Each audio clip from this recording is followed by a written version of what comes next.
we're here. Strike gold, hear the tale. Treasures out there, we set sail. Tuesday night, Hangout Live, Hangout Live. Golden glory, come thrive. Digging deep, chase your dreams, you never don't know what you'll find.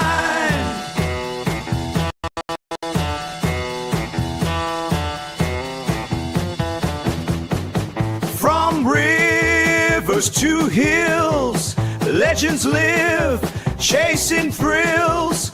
Metal gleams, stories grow. Prospecting's how we roll.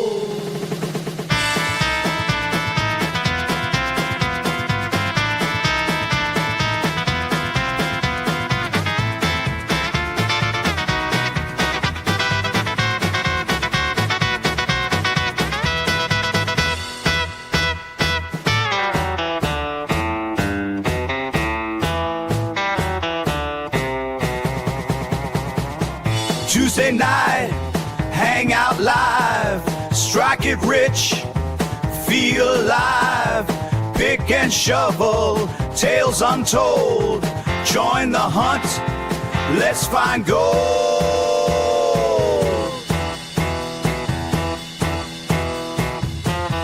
Flash in your pan, watch it shine. Good friends, good times across the line. Settle in, the show's begun. Tuesday night, Hangout Live, time for fun.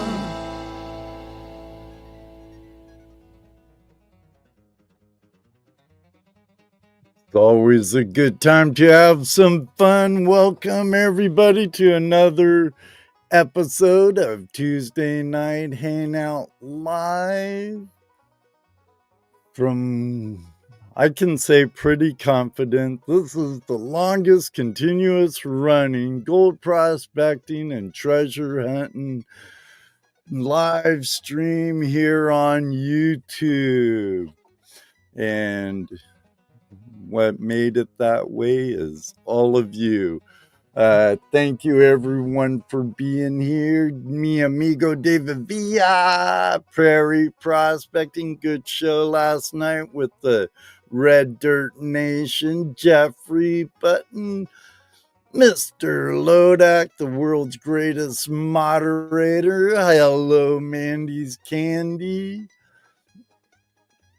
Terry Marshall, how you doing? Hope the opal fields of Australia are treating you well. Good to see you, mate. Everybody, our friend Secret Creek Prospecting Adventures in God's country. God knows what he needs. Just do me a favor. Send him some positive thoughts and say a few prayers. Add them to your list. That'd be greatly appreciated from moi. Other than that, tonight, all of us, we're having Justin Peterson from Gold Rush Whitewater joining us tonight. Should be an excellent show. Tomcat Josh, good to see you. Dorothy, how are you doing? Dot. Hobo Rob, excellent, excellent. Good to see all of you. Brad, how you doing? Rocky Mountain Prospector. But, so, you know what's coming really, really, really quick, right? Our guests. So don't go away. We'll be right back. Hello, everybody, and welcome to another episode of Tuesday Night Hangout Live. It's Tuesday Night Hangout Live. It's Tuesday Night Hangout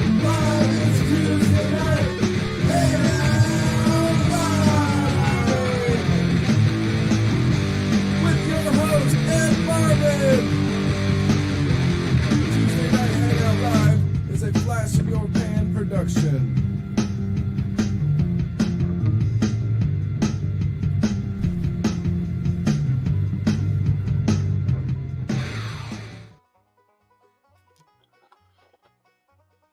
Howdy, howdy, howdy.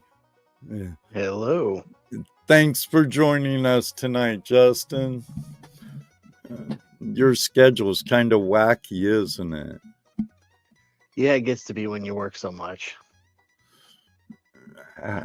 So, is it like 2 weeks working and a week off, or a It's month not so simple working and a usually. week off? It's usually like wintertime is the busy season when the ice roads go in, Okay, and my cat's crawling on my lap here. that could be um, painful. yeah, it could be dangerous. I got Gold over here. I don't want her to spill it, Oh, no. but but it's a rotational, so depends on the job, the projects involved, how long I have to be there for. We work every day, 12 hours a day, and sometimes it lasts for weeks, months, and then it's back home Okay. for a period and so forth. Right It's on. not really been predictable, as you know, Yeah. why it's taken us so long for us to do this. I think Hobo Rob's right here. The Goldie's afraid the cat knockover is probably for eye candy here in a little while. I'm sure Justin knows the routine here on Tuesday night Ain't Out Loud. I know. He knows. So, are the rumors true about another season? Well, they filmed one last summer, and that So should be that'd airing. be playing, That'll be but playing April. I kind of or- heard you might not be filming this year.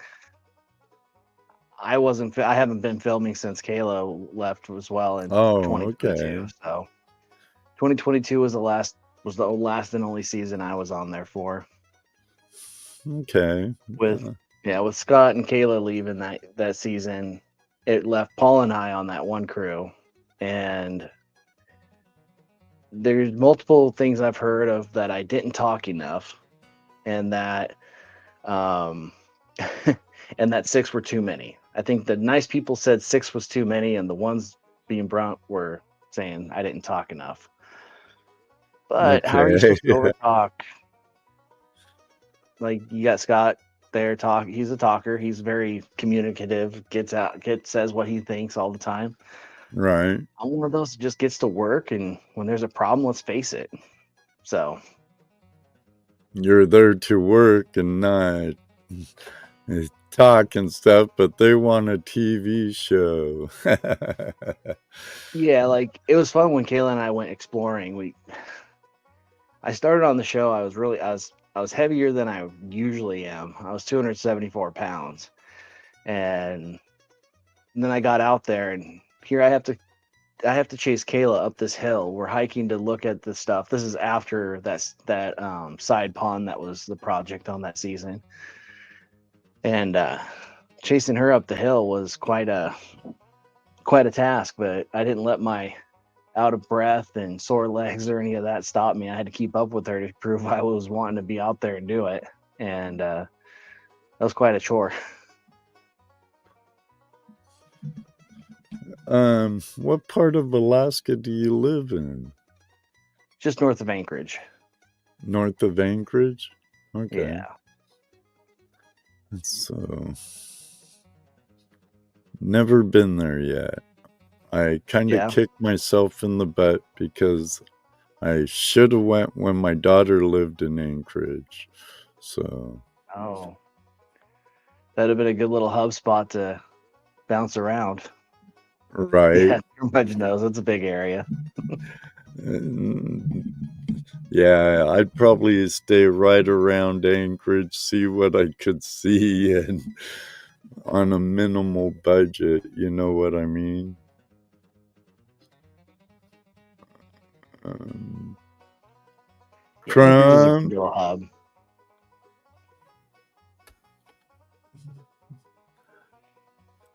The neighbors north of me, Curmudge. Oh, yeah. Curmudge in Alaska. Welcome. And Georgianne, Dorothy, Stacy, how you doing, 406 Miner? I hear you're going to be on Dirt Nation here coming up. They have a good line of guests for their Monday show coming up. Carlos, good to see you. And Brad Welsh, good to see you. Another Down Under friend. Sorry, they draw me away sometimes.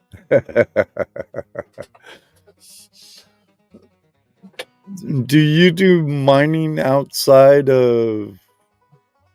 I know you were down at... Let's talk about that. I love Washington, and I know Washington State, I believe it's still Washington State Prospectors and Mining Association hosts the gold show there at the State Fairground in Monroe.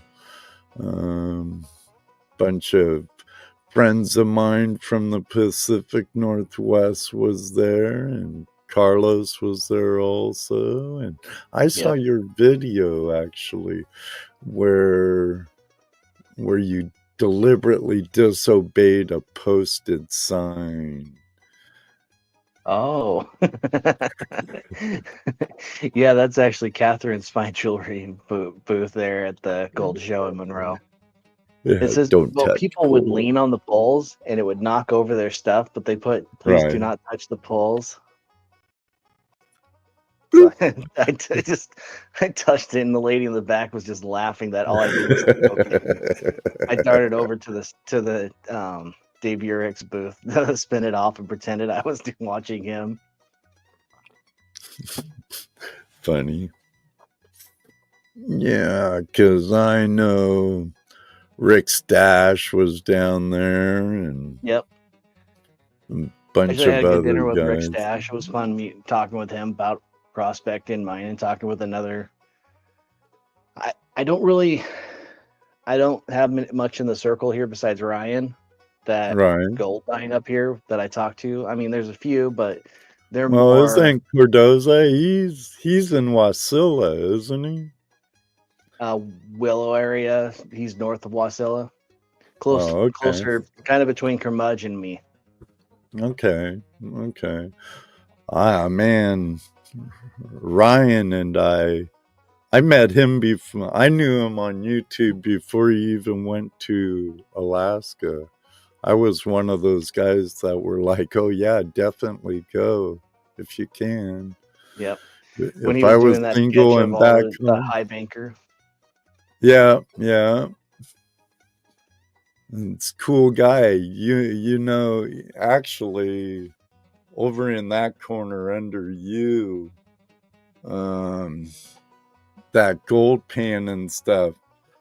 I might have a card from way back when, but Ryan Cordoza designed my... I had the name Flash in Your Pan, right? But I asked Ryan because I liked his channel art. And I'm like, man, Ryan, could you help me out? And he hooked me up and made my banner on my channel. And then I got better with graphics programs and stuff. And from there, I always kept the pan and stuff that was in it. But yeah, I still have that file he sent me that he made for me somewhere. Somewhere. I don't get rid of any of my my footage or clips and a lot of the art that I've done throughout the years. Kind of pathetic, actually, if you think about it, Justin.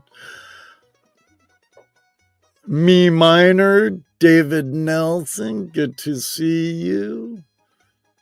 Bill, how are you? Thomas Pennyweight, folks. That's right. Don't All forget sorts of to people hit here. the like button, Josh. Well, right at this moment, if my counter tells me correctly, there's 31 awesome people in here right now. Nice. Come on, share it out. Get people in here. Would love to see higher numbers, but don't matter if there was just one of them out there, Justin. I'd still be doing this. Doesn't take a lot. We got a good crew here. I think so. Alaskan Assassin, good to see you.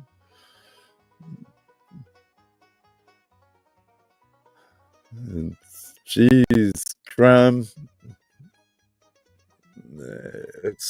I miss people all the time. I have to have chat like in 3 different places, or I have it over here, I have it here, I have it there.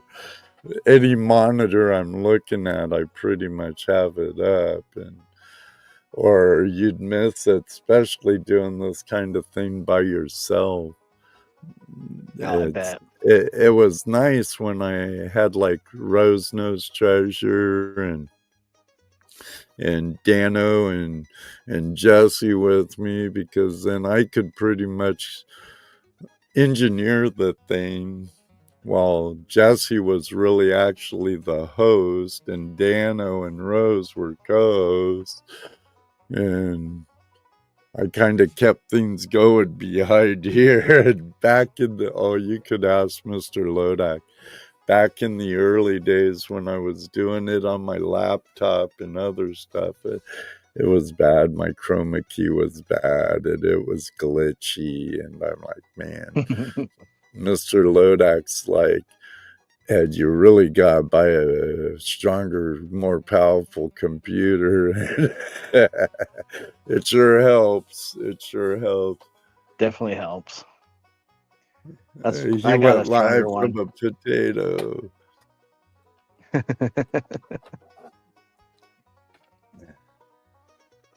From a potato.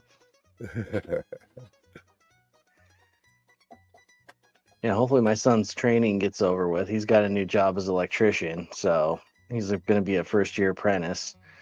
I'm starting to feel old now, and he's going to be doing that. Should be getting off, and my signal should get better. We got kind of lousy internet in Alaska. They're saying, look at this. We put up with it, Ed. Thank you, David. Oh, shh. Don't say that, Bill. No Murphy.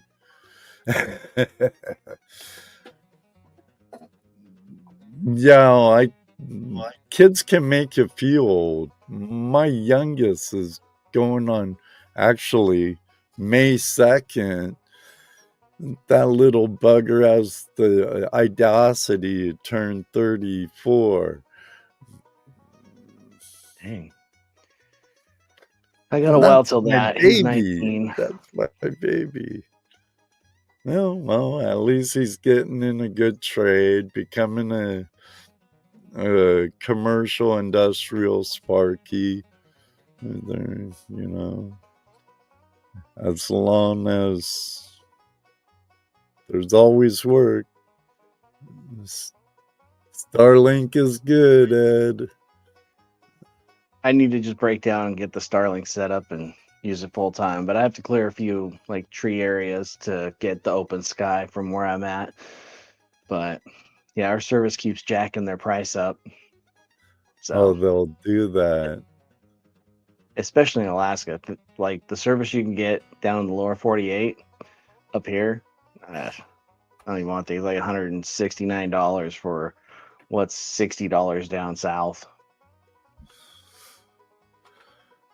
They jack you for everything up there, huh? They'll probably say, well, we got to fly it in or boat it in. So 406 Minor, biggest nug on the show? I don't really know. So the year I was on Whitewater, I didn't get a touch or really look at any gold. I could look at it from above and down to the sluice box, but I didn't get a touch, hold, or see anything. So I can't tell you what was the biggest. right. I didn't want to make the same mistake as Scott had made and got close to the box. And so on the show, biggest nug, nothing. Like, I didn't see anything that year I was on.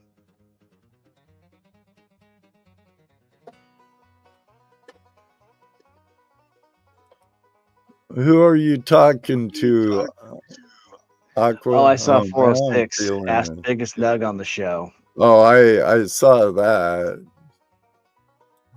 That right there. For a second there, I heard an echo. But Aqua Donkey was like, they charge by how much gold is in the area.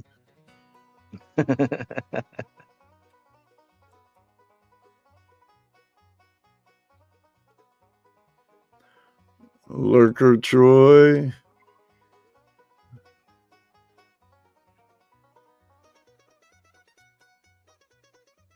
My cat's trying to sneak up on the gold again. He was talking about startling prices. Yeah. Okay. Oh, Now go back. How'd you get involved with Gold Rush after all? So it's kind of weird. So in the beginning, Ryan put my name into Fred, and I ended up talking to Fred on the phone, and we talked for a while. It seemed really good and stuff, and I was planning on doing all the steps I needed because it'd be fun to work with Ryan and go out there and do that. And then,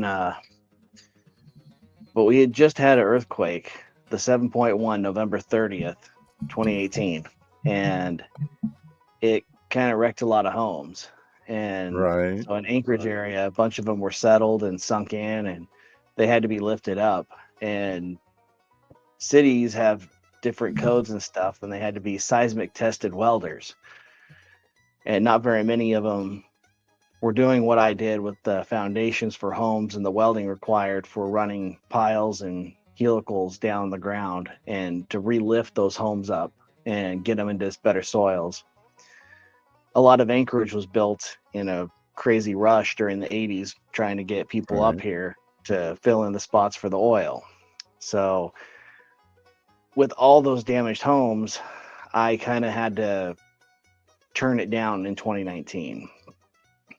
So years went on, and then Kayla reached out to Ryan and then me about who we might know that would be possible for the show. And in the back of my mind, I was thinking, oh, that'd be fun. You know, go out there, do that, and get to prospect the way they are and hopefully get something. But it just, yeah, when Kayla was moving up to Alaska, I kind of overstepped. When Kayla was moving to Alaska, she was coming up and she was asking Ryan about the road because he'd driven up here the first time. And then he pointed her to me to talk to me because I've driven the Alaska Highway almost 50 times. It's 40 something right now. I don't know if I've hit 50 yet, but I'm not overgoing it. But so she talked to me about that, and that's how I came into talks with Kayla. Then later on, Kayla was talking to Ryan and I. And then at that point, my wife's like, why don't you do it? You've always wondered back when you could have, or you might have, whether you would have been on or would you have done it and what it was like. You'll regret it if you don't. And I'm like, okay, let's do it. I'll have fun for the summer. We'll do that. And that's how it went. I went through the process. Kayla basically talked to a couple others, I believe, and then she's like, I need someone with experience, someone not cocky, humble, who'll listen to me. And I'm like, all right, I know you know what you're doing, Kayla. I got no problems with that. I've seen the Right. gold you get. You know what you're doing. I have no problems. We actually talked for quite a while before, and then it was time I headed out there. Now, has it changed your life, positive or negative? A bit of both. So, being the kind of welder I am on critical infrastructure stuff, I make fairly good money, and going to the show was a big pay cut. But mentally, it was great. It gave me a break from the constant dealing of different foremans, different problems, worrying about a layoff, the next job. It's like, I get to be out here. I know what I'm doing for this period of time, and I get to do what I love to do. So it was a huge pay cut. A lot of people are like, "Oh, you're on TV. You must have a lot of money." It's like, no, Right. no, I do not make a lot of money. And they're like, "Really? Why not?" And I'm like, it just doesn't work that way. You got to be either special, able to negotiate it, or be there long term and become I call it a legacy character or a critical character, where if you left, it would really hurt the show story. Right. I just wasn't important enough. Oh, now, come on. I mean, maybe if I was kept on and a couple of years went by and I got more into the groove talking with them and stuff, it would have been great. But you know, I had a good time. I'm back to work. It's all right. It took a while to recover financially though, but How long have you been into prospecting or small scale mining? oh geez. So it was the Are early you 90s. originally from Alaska? First of all. No, I'm originally from Oregon. Okay. I grew up in Sandy, same place Todd Hoffman's from. Oh yeah, we've talked about this before. Yeah. That's right. I knew that. Duh. Yeah, Yeah. I'm originally from Sandy, where Todd Hoffman's from. I actually went to school with Dave Turin's son, and right. so sorry, blonde moments and long days. remember all the details. I haven't written a biography yet. Why not? I don't know. I should write stories. I've had quite a few and quite a few good mining ones. But how old were you when you started prospecting or small scale mining? So I was watching the show on TNN, the Nashville network, when it came on in the evenings. My bedtime was 9, and it would come on at 9:30. All I wanted to do was watch that show because I saw them getting gold. And I think I was 8 years old then. I would have to sneak into there and close the doors and everything and try to get over there and watch it quietly, sitting right up next to the TV. And then finally I turned 9, and we were at a sporting goods store in Central Oregon, and I saw a metal gold pan, and I begged my parents for it. My mom's like, "What will it hurt?" And so my dad caved and bought it for me. And, oh, it'll keep him busy. And it did, pretty much for life. Right. I would try and ride my bike to creeks and stuff around and do all that, but I never really got much until I was able to drive. And then it was at game on, like, okay, I've got a day off. Where am I going? Am I going to Quartzville, Eastern Oregon, Southern Oregon? Am I going up into Washington? Where am I going? Yeah, because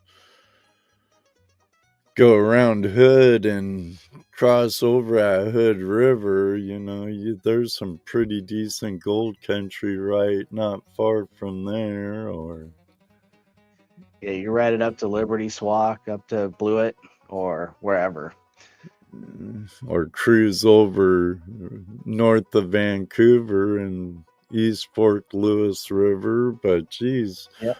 Yeah, you have Quartzsite, Burnt River, Durkee area, the Powder River, and John Day River, and whole. Yeah, all sorts of areas to go. But I was unfortunate enough to be stuck in this little bubble by Mount Hood that's very low on gold. So had to go somewhere else for that. That's a But shame.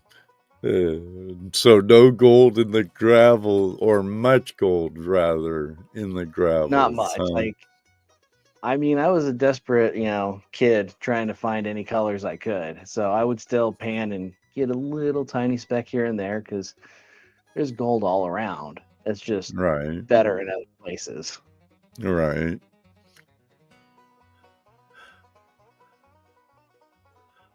Mr. Lodak said, "Flash in your pen. We got Justin 5 new subs so far."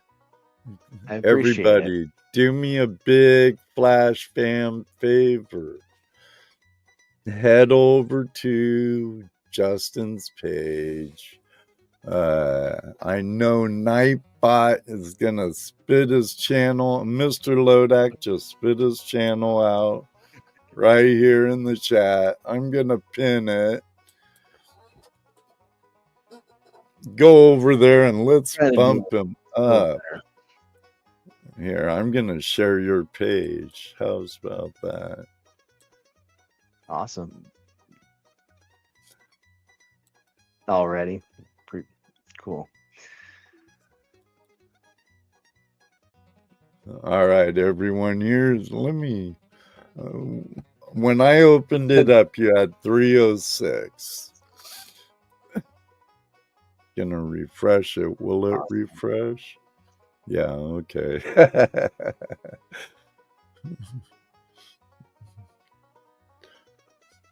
Maybe. 317. Excellent, Wow. excellent, everybody. But Awesome. I've watched a few of his stuff, everybody. He does have long length videos of him prospecting and garnets and gold and all kinds of stuff. Even trying to some get better tidal at it. surfing.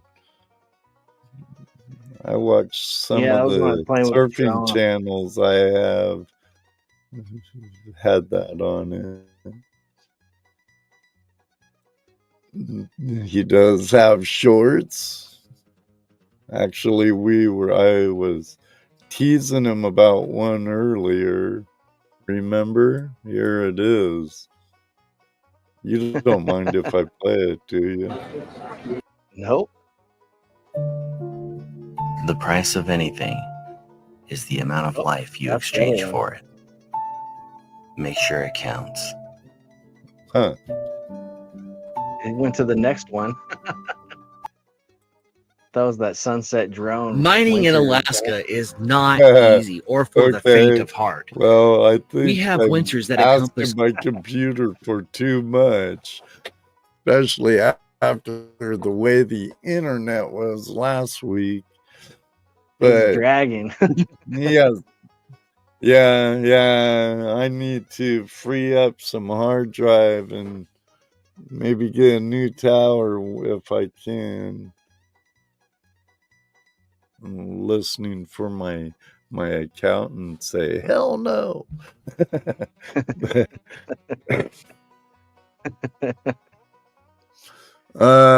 Description: gold miner and prospector from Alaska. Family first, then gold.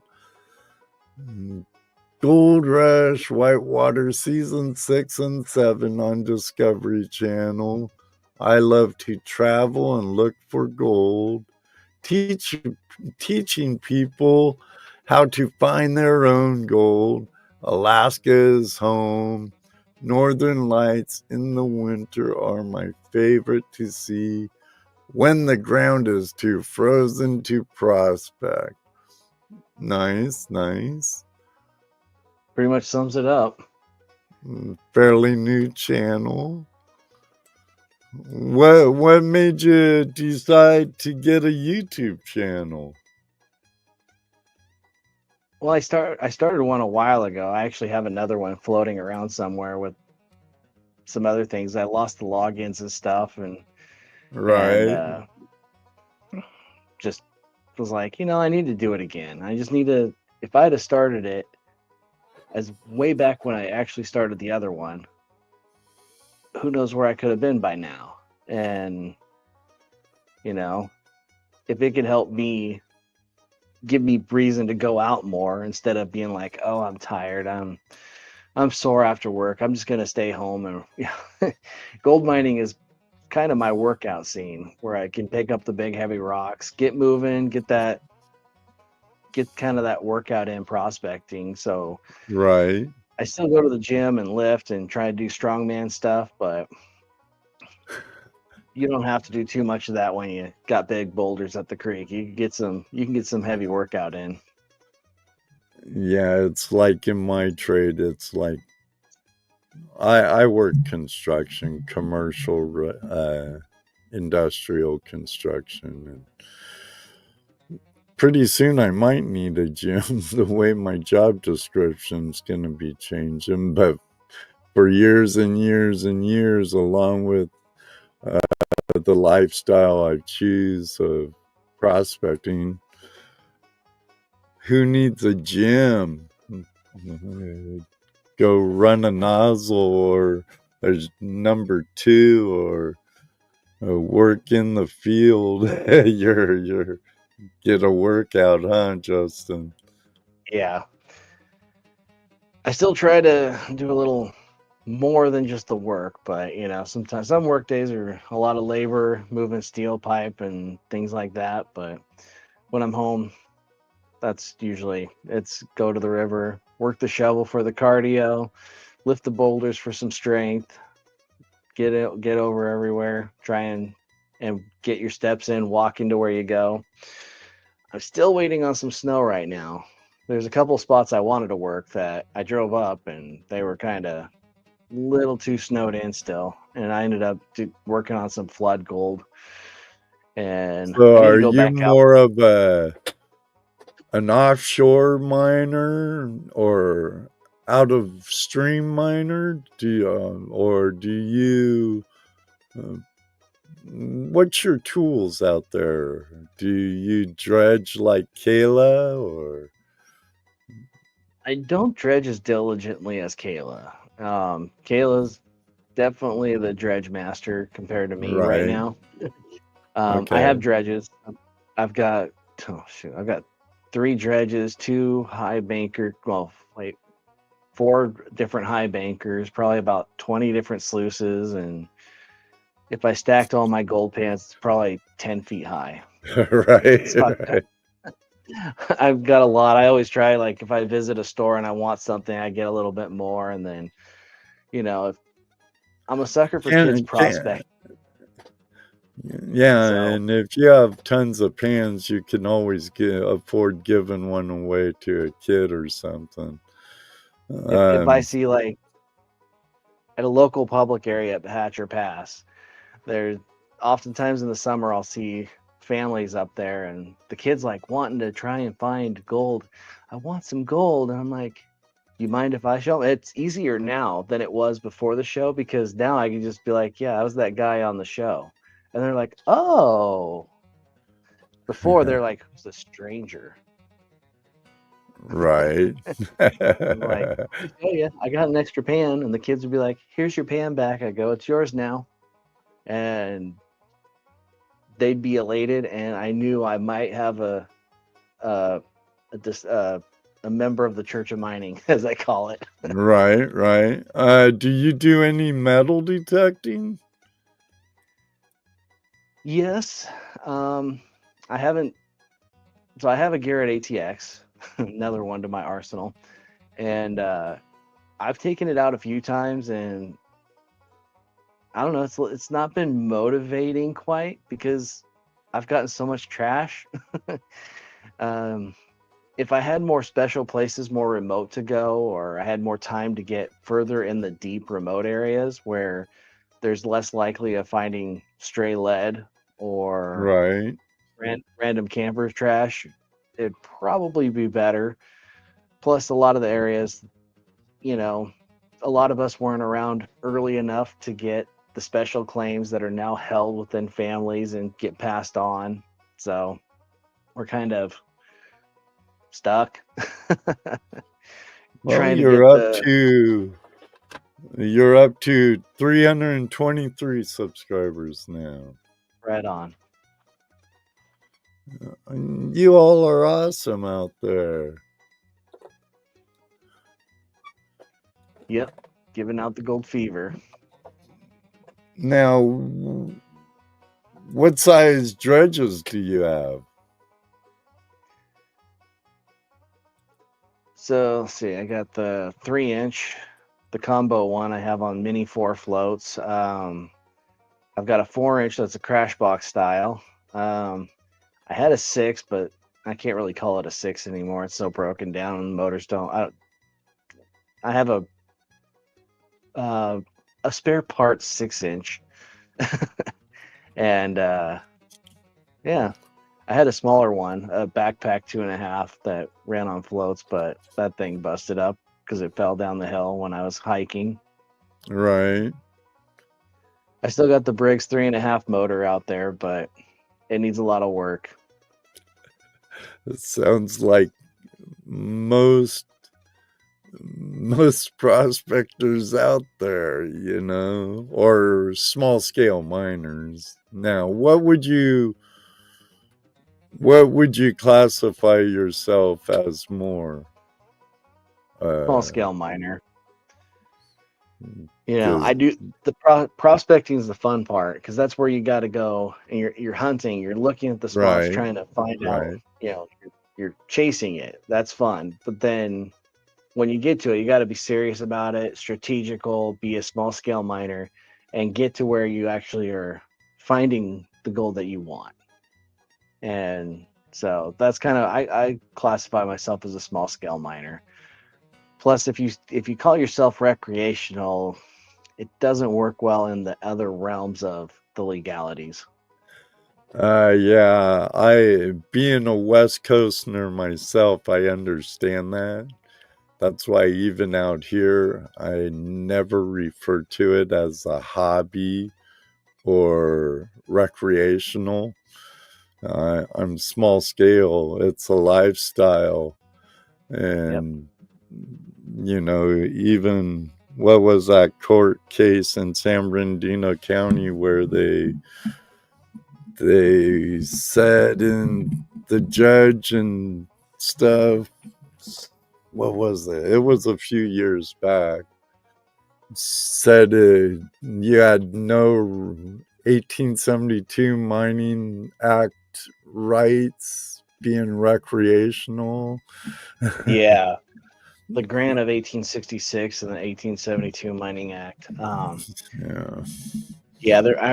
I don't recall that court case. It's a little more recent than when I used to really push and fight for the mining rights and stuff. I know when I lived up in Skagit Valley, Washington, and was really active into dredging and stuff back home, we were always mailing stuff to the senator and the governor and the powers that be, and damn scissor bills finally got their way in Washington, though. It's a shame. I hear even DNR land is out of bounds now. I'm not sure. Yes. I'll have to ask Rick about that. Rick's the last time I actually really was from my fighting was in valley. 2004. 2004 and before, I actually went to, so it was 2002, I went to Washington, D.C. to actually kind of free lobby. I was talking Right. with different lawmakers and different people from different states to help kind of bolster the Oregon side. And they just it was a difficult one because they wanted, oh, what are you going to do for me if I do this for you? And what are you going to do here and that? And it was always about exchanging, not just doing what was written in the law already. Right. And it's like, I have nothing to offer, but you would be really praised amongst these thousands of people. And you're like, oh, well, I got many thousand more over here that would probably like to do the feel good thing. So we ended up chasing. So me and another guy, Dave, we were chasing the DEQ meetings across Oregon. They had 4 DEQ meetings in Oregon, and we chased them all the way. They had one in Salem, Portland, Baker City, and down in Grants Pass. So they tried to cover all the areas of the state where the mining is or where the population is. Right. Every meeting, their slideshow was different. They had different verbiages how they gave their information. In Portland, they would be like, we're going to try and stop these miners from dirtying the water. They're going to have to use turbidimeters. They're going to have to do this. They're going to have to do that. And we're going to stop them. And then over on the other side, when they got to Baker City, they knew the people there aren't going to buy that hogwash. So they're like, we're trying to have miners do the responsible thing and use turbidimeters and just check your water. We're not saying you can't do it, but we're saying if you could account for that and adjust your volume of work so that you don't exceed this amount, you would not be doing too much of this. They're like playing into it, and it's like, well, what did you say here to them at this time on this meeting here? And they're like, oh, we don't recall. I don't have the notes from that. And I go, oh, I do.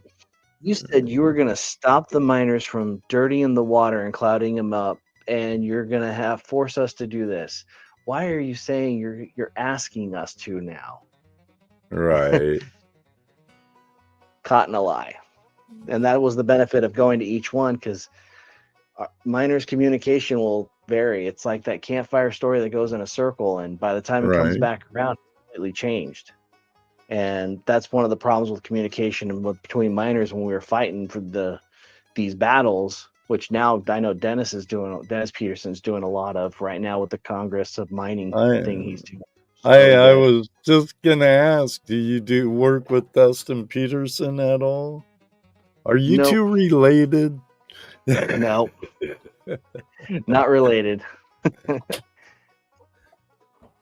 But he's a smart guy, and he's doing really good with what it is, and it's like, good, someone's doing this as well. And if I get to where I can and get more free time and not so tied up in oil field work and stuff, and I'm gonna make some more trips to try and meet up and do those type of fights. We're kind of spoiled here in Alaska, because Alaska did studies and said they're fine. Just do it in these times. You're good. Stick to this size. You go beyond, you got to do a special permit. There you go. Right. It's really not a big deal. And you can actually get exemptions for certain sections if you go through the proper channels. So we have it pretty good here in Alaska for mining for now. We can't get complacent and just keep it going. So we always got to keep our eye out.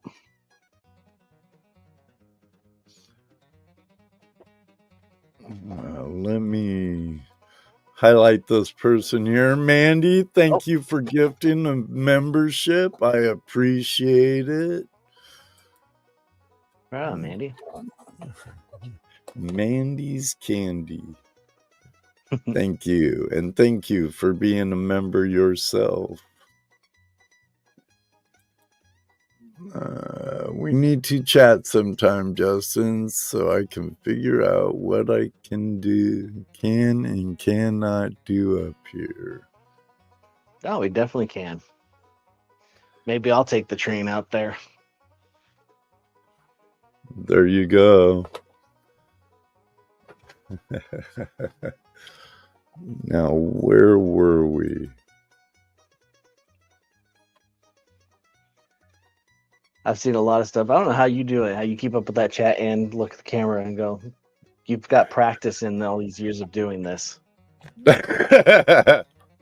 Well, this show alone is June 22nd will be 8 years of doing Tuesday night Hangout Live and loving it, aggravating at times. You saw last show, and so, but yeah, it's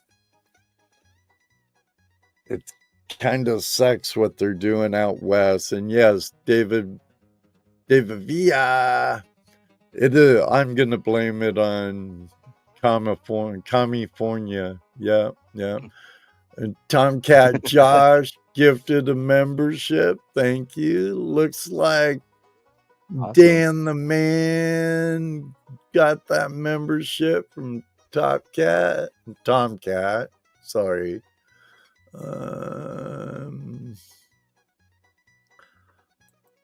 What's up, Kevin? I'm out of a job and about ready to buy a small dredge and take my chances. Most is common sense. Stay out of spawning grounds. Yeah, it's a big one. Really, the only difference for spawning grounds is the time period of laying and when they become little, when they come out. Once they're out, you're not going to do any harm to any of those little ones. No, and those people can't use a lick of brain and see what one heavy rainstorm does to the streams. Yep. Those Mother salmon Nature's and trout. more stuff they'll do. Yeah. And then I remember we were in Oroville. Ooh, what year was that? 2003, 4. But we were doing a little demonstration, whatever. Leonard from Colorado was there. A few others were there. Bruce something. This was a while ago. I was young and everyone didn't think I was serious. But they did a demo with like, you know, when you overboil a hot dog, how fragile it'll be and it disintegrate. Right. They sucked it up through the dredge, down the other end. It ran down the sluice box all the way, got out into there. Nothing was done. Then they told the government one, I forget if it was Fish or DNR, what group it was, WDFW or whatever. Told him, pick that up. Picked it up, it crumbled. So his hand did more to that soggy, than the whole line of hose. The dredge. To prove And a point to them. just have them look at them stocking lakes and rivers. Oh, yeah. Running them right through the hose and stuff. There's a lot of like, you can't do this, but we can. We can. Yeah, just like a lot of dredging in California now. You know, Sierra Club, we got a permit, you know. And Yep. so it's kind of effed up. Beep. Now, Moto Mining, our friend from Vancouver Island, British Columbia, can't go underground and into the placer in winter, you know, like the old fellers. He's wondering if you ever thought about drift mining. It sounds like. Drift mining. I've done it in Arizona a little bit. Like, I saw one of those coyote holes and I went under that way. I probably shouldn't have, and I wouldn't do it right now, but you know, when you got nobody early on worrying about you, or you know, you go and do those things that are crazy for the gold. And I've gone in there down in Arizona, but otherwise up here I haven't. Not in Alaska, and I'd never really done it in Oregon. It'd be fun to actually try in a spot that I could trust. Like Fairbanks area would be interesting because the permafrost layers there, if you can get to where it's frozen enough that you could thaw certain areas without melting the above area, that'd be something I'd like to try. Do you have any claims? Not at the moment. I had one for a little while, and then I failed on the paperwork and paying the stuff, and then it got top filed, and so I lost one claim, but it wasn't really like, it was more of just, oh, this is my spot. It wasn't anything special. The gold was okay, but I could do just as well at public areas. So Ryan actually got some claims, and I've worked with Ryan on his and stuff, and I'm trying to find Are different you areas that still I in would be able to. communications quite a bit with Ryan? Well, I'm not working so much. I'm trying to break out of my little antisocial thing because I used to be really closed off, and I wouldn't reach out to people. I wouldn't see how people are doing. I just kind of kept in my circle of my family and tight coworkers, and I really didn't branch out that much. Right. And I've been trying to break out of that more and be more communicative with the friends that I do have, because but that's what it is. The show helped me a lot in that regards, being faced with the cameras, talking with people, thinking about me, asking me how I'm doing constantly in messages, or asking me to take up mining, which is always it's like, okay, out of nowhere, you're asking me to take you mining and not telling me a reason why. Yeah, gold So, has a way of doing funny things to people, but have you ever thought about getting a claim or two and doing lessons, or taking people to public areas and letting them run your dredge for a day or a weekend, and for a minimal fee, of course, do something like that?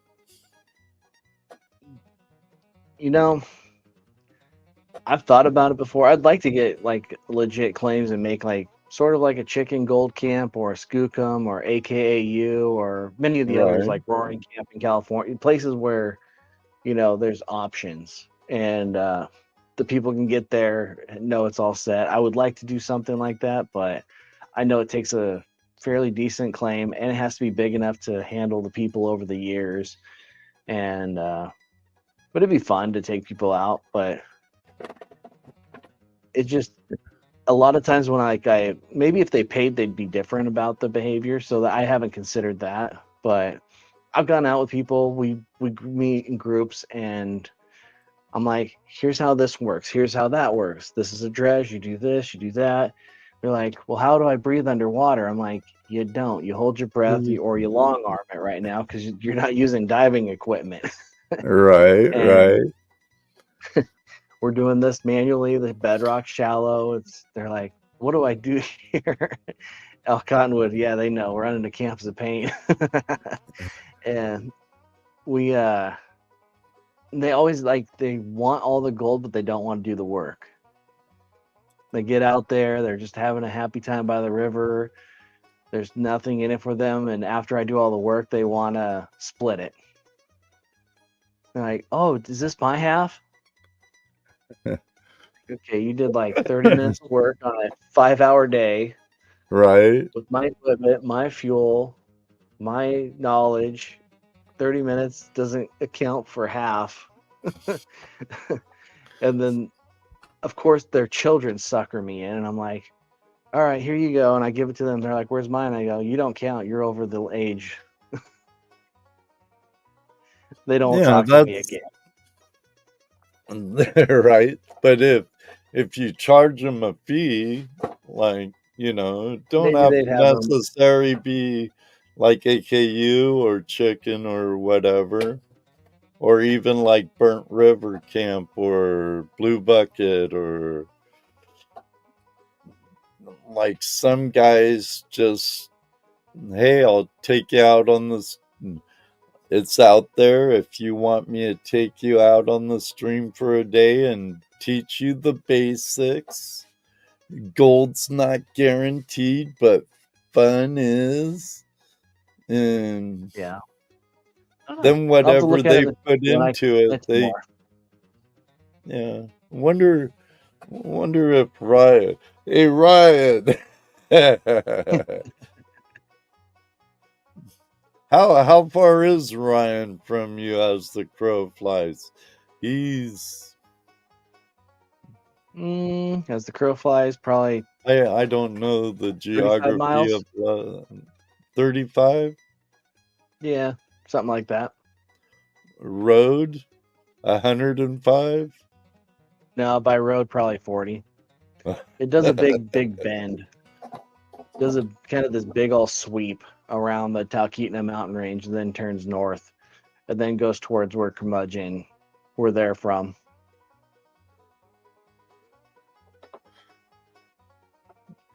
Right on. Now, if you, Justin, do you want to come out to Australia and do some mining? That's from I would Terry like to. Marshall. He's a miner and a opal miner. I would love to go back there. See, at least you went- could say go back there. I'd just love to get there. I'd probably throw away my passport. Yeah, I would love to go back there and prospect. So I went on the Western Australia side, not the known Golden Triangle, and so I booked this thing. This was when gold was only 280 an ounce, 290 an ounce. So the miners there weren't making as much on the gold that they had, so they couldn't they couldn't do the expense of exploring as much. And in that area, they've closed it off now because gold's so high, they don't have to worry about their cost anymore.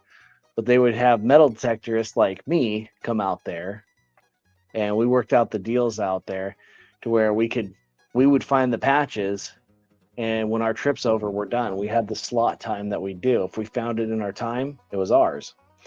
I was supposed to be out there for 2 weeks, and my trip got cut short because the lovely Oregon, Portland area did eminent domain on a business I had near Gresham. And so I had to bounce back early to try and deal with that dynamic. So my trip to celebrate my business success got stopped by government, causing it to end. Government overreach. Yep, all for a park and ride. No, like, not a school, not anything that you would think is a acceptable means, but for parking. They took the building, made it a parking garage, and destroyed the several businesses that were running inside of that area. But reminds me of a song. What's that song? Destroying paradise to put up a parking lot or something like that. Yep. Oh man. Well, like I told you earlier, I'm gonna do something different than I normally do because of last few shows. Everybody, Justin and I are gonna take a quick break, grab a beverage, go to the restroom or whatever, but we'll be right back in 2 minutes and 11 seconds. Don't go away. Perfect.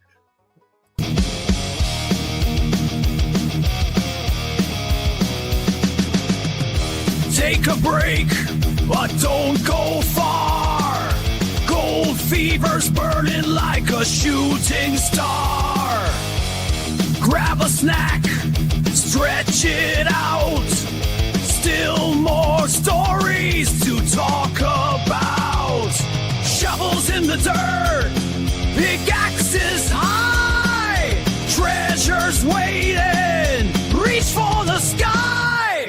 Tuesday night, Hangout Live, don't go away. We'll be back real soon, there's more to say. Legends of gold, secrets untold. The hunt's not over, there's more to unfold.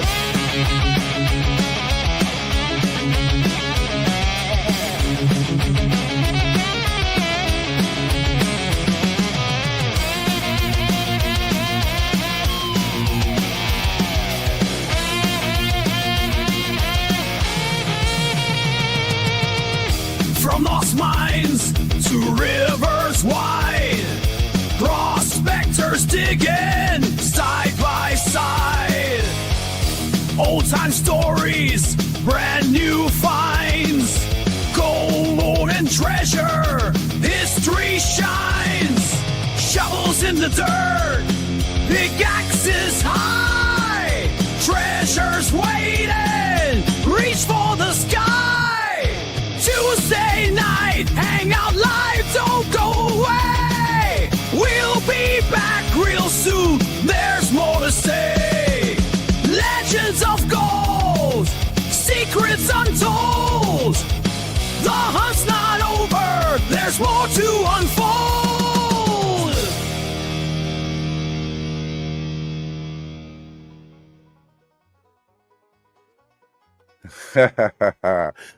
Welcome back, everybody, to the second half of Tuesday Night Hangout Live with our special guest, Justin Peterson,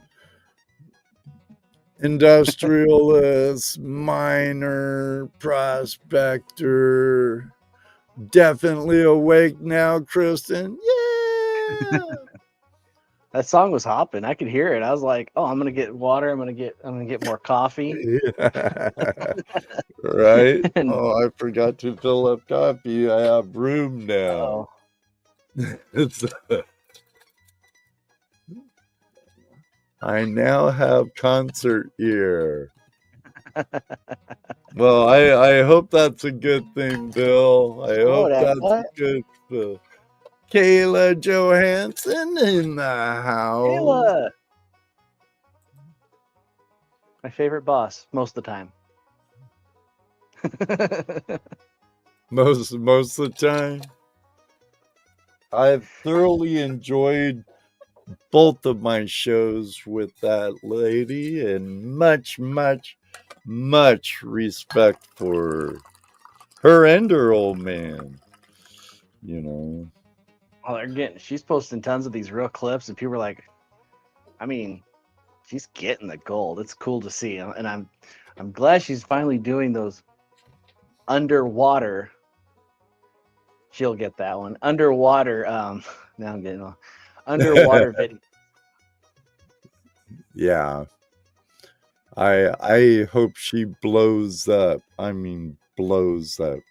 She's a hard worker, and her artwork is supreme. Yeah, the wire. Before the show, she was starting the wire wraps, and I was like, "Ooh, I want one of those." And I got a pink one for my wife, and she loves it. She tries to be careful with it, like, "Oh, this is Kayla's," like, so she takes care of it. You know, I've got a project in mind too, but gotta get the rest of the stuff for it. She does custom work too. I share her stuff a lot on my Facebook. Not that I have a large following or nothing, but I like sharing good things, and I like Kayla. Thanks for dropping in. Yeah. Yeah, I just with the show, like, people are like, "Was it hard working for Kayla?" And I'm like, "No, not really. She knows what she's doing. She's a beast and knows how to get gold. So why would I have any problems with that?" And they, they get a little weirded out. Like, "Is it hard working for a lady?" I'm like, "No." I bet you think the network was hoping for some male female tension, her being the boss or something. Well, they definitely got it, because I know Scott wanted to be the lead.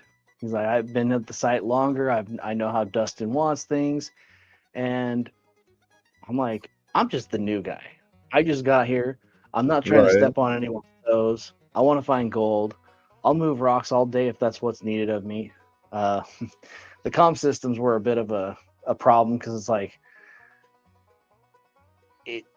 they would go intermittent and stuff, and I've never used comms before, and I didn't have the year prior to really learn the comms, and trying to learn them when they're having issues was one of the biggest problems. Like, they expected me to talk a lot more than.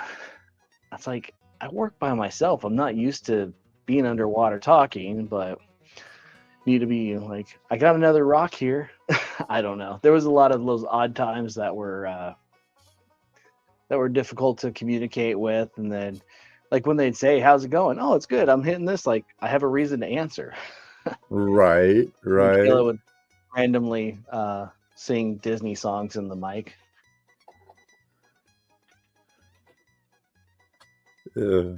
Thank you. Oh, where's your comment? I just had it right here. Where you said quite the song.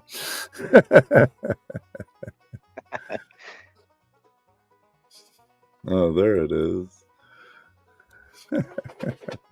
Yeah, that intermediary. I heard it as I got up to get drinks. Like, that is an interesting song.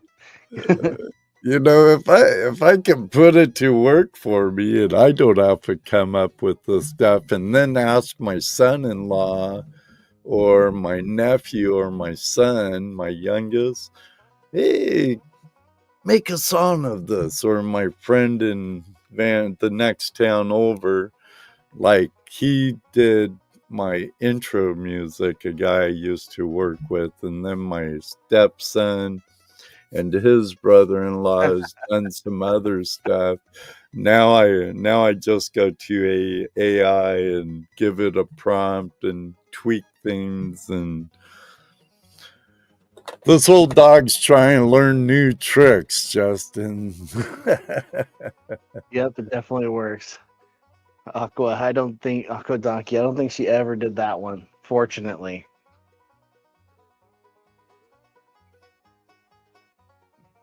No, she never Kayla's did. getting all kinds of deserved love from the house. I heard that, Kayla, that Gold Rush Whitewater got canceled. I'm trying to click on the wrong chat. I was trying to click on. Gotta do that in StreamYard, Ed, not on that monitor. I heard Brian Wilder was saying that the other night. Yeah, that's what the articles are saying and what word on the street is. So I didn't get any confirmation from the horse's mouth myself, but it's been going around pretty solid and nobody's been arguing that it isn't. So it's probably gone. They filmed last season, and hopefully they did well. I have no idea. Actually, I never wish ill will on them. Mr. Lodak. She should have a wrench. I believe I gave it to her before. Kayla Johansson, you have become part of the guests and moderation squad. Please, I am not really one for self-promotion during my Tuesday night Hangout live, but you, my friend, and you, Justin, go ahead, self-promote all you want, especially your beautiful work at your Etsy store. But yep, she's got the peaking dough. Got good stuff. I could swore I did it when she was last on. Yep. Oh, you're talking about the wrench. Yeah, you promoted her good. Well, I usually actually I need to find your chat again, because I usually moderate my guests so they could drop their links or their website links or stuff that they're in cahoots with. And actually, this guy needs a wrench too, because Kevin's been a guest on my show. I can't find your doggone chat again. I'm way up here too. But you should be green, if I remember right. I thought you were gifted a membership or you bought one or can't find it. I'm going to have you chat in the room for me, please, Justin.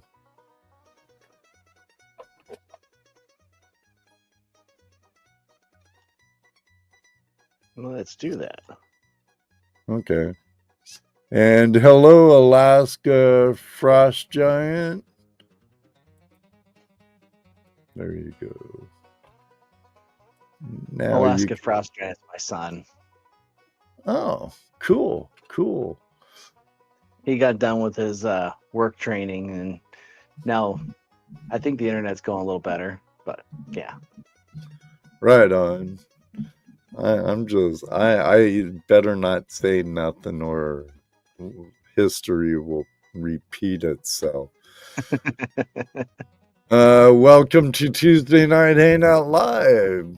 Hanging out with us and your old man. I was a fan of Alaska Gold Hunter before he was famous. Haha.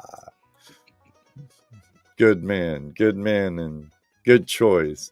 Hope you enjoy that. Trades well. What, Kayla Johansson up here cracking jokes that I'm missing? About the 10mm wrench, like she found it. Oh.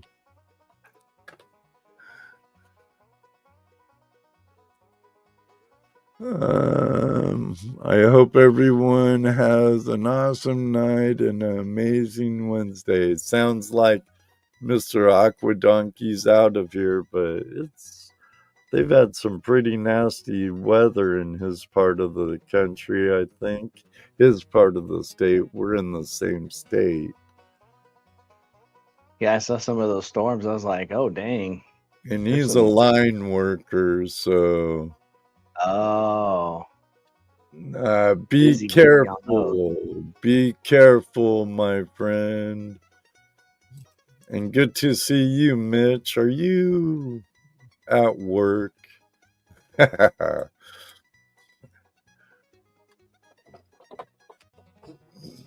Now,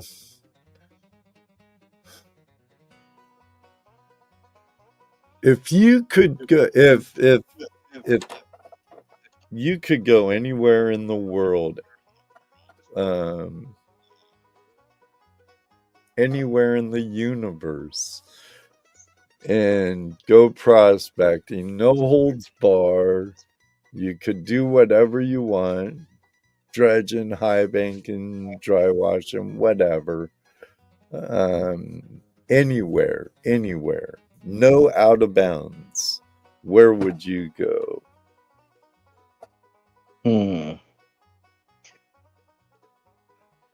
So Pioneer Polly's making New Zealand look pretty tasty. Right. Like seeing that's the way he just fans it in there. Of course, Kayla's doing the same thing, fanning stuff and sucking it up. So it's pretty cool seeing all that gold coming out of the bedrocks like that. There was actually a place in Russia. It's not publicized much, but there's a place that I think by the Urals with platinum and gold that I was seeing a while back before the drama, and it got all kind of cut off. There was a cool place out there that was looking pretty nice. I don't know, somewhere tropical or New Zealand. I remember Dave McCracken back when I was working on the Cloud River. And he would go down to, what was it, Indonesia with permission from the government and doing royalties or something like that. And it looked like a fun time. Although I don't know about the water creatures. Dave McCracken, he's also run a crew on the Amazon and stuff, too. Yep. All over Vietnam. Like, there's a lot of places that'd be fun. I'm sure he'd have some wild stories. That guy wouldn't even return my email. It would have been fun having Dave McCracken on. some good gold in the Klamath River too. Yeah, Klamath River was where I really got serious too. That was where my best season ever happened. So I was living in my car after the business and being out of the house at 18. It was 2001, and went down straight to I first started in Grants Pass, and I was working hands and pans on the Rogue River area, because a lot of that area is replenished and hasn't been worked in decades since they did the act there for hands and pans only. So I was doing hands by and that pans. time they removed the dam also. They're up in Gold Hill area. Yeah, they removed that one area. Yep, by Gold Hill. And I was doing fairly well, and then finally I got enough saved up to get some used equipment, went down, and I ended up meeting a guy near the side cafe who had a claim, and he kind of got a picture by how loaded my vehicle was with all my stuff, that he could tell I was living in it. And he had a little pity on me, and it's like, "You want to work my claim?" I'm like, "Yes, I do." "Where's it at?" And he goes, "Meet me here the next day." And we went back out, and he showed me and said, "This is the area. I'm too old to do the manual labor, and I can't do all this out here. So have at it. I just want you to tell me where you found it, what you got, and how much you got, and I want 15%. And I'm like, "Sold. Cool. I'll do it." And kept going. It was still early spring when that was going on, and got down there and started working that gravel bench area out of the water. The water was still brown and spring thaw kind of stuff going on, and as I built up more, I was able to save enough gold up to get a dredge. Wasn't an elaborate brand new one, but I got a dredge, and then started going over to, I got it in Wairika, and one of the guys was having a sale in their garage, and there was a beautiful 4-inch dredge. So did that, and by the end of that summer, I kept going down this hole, and the overburden was paying a little bit, but it wasn't drastically good, but it was enough to keep going. So upstream, the bedrock was roughly 12 feet. Downstream, the bedrock was roughly 10 feet. So it's kind of like this low spot, but here I was at 20 foot, and I'm like, there's got to be something good here, because it goes this way, dips down, comes back up. I'm like, do I push it and keep going, or do I find out? And I got down. It was about 80 feet down, like this big boil hole right there. And when I got to the bottom, I ended up having to recruit some helpers from downstream that were working on their others. We ended up having to tie our dredges all together, run multiple pumps. So we had the flare, the power jet at the flare, and then we had to put another power jet about 20 foot down, and then run a line all the way down to the suction nozzle. We had all sorts of things plugged together to try and get this depth that we were getting at. We were about 80 feet deep by the length of our hose. And we finally hit the bedrock down there. We did 100 ounces that summer. That's a lot of work. And how big was that plunge hole? 80 foot deep. Circumference. Our circumference, probably close to 80 feet. We worked a lot of material. Yeah. We were trying to keep it light at the top so it wouldn't be so falling in. Well, yeah. So, you would want to terrace your hole. You don't want to go tunnel blind in a hole that deep. That's some serious work. Oh, I was young and had nothing else. I lived in my car.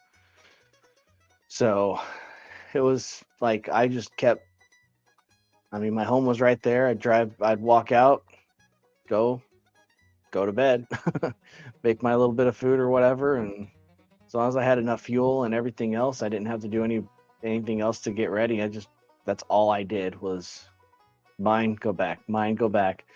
Because all it would take is one bad storm or a front system, and next thing you know, the hole's going to Fill be it filling. up. Klamath is in a canyon, and it would, and it eventually did happen, but we had 100 ounces before it stopped. If we hadn't had that storm and then a fire, a wildfire in the area that the wildland firefighters pushed us out for, it would have been pretty good. And that was funny because when that fire came through, they're like, what are you going to do if there's a fire? I'm like, I'm surrounded by water here. Is the Klamath River going to dry up? And they're like, no, but you got to get out of here. And they're like, what are you going to do to protect against fire? It's like, I got a gravel bar with no vegetation. I could pump, like, here, you want me to fill your truck up? Pulled the thing out and blasted them. They're like, that's not cool. I'm like, sorry.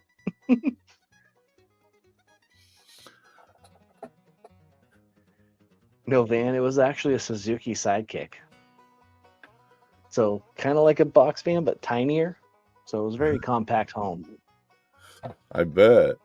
A Suzuki Sidekick. Mm-hmm. Not the Samurai. That would have been next level small.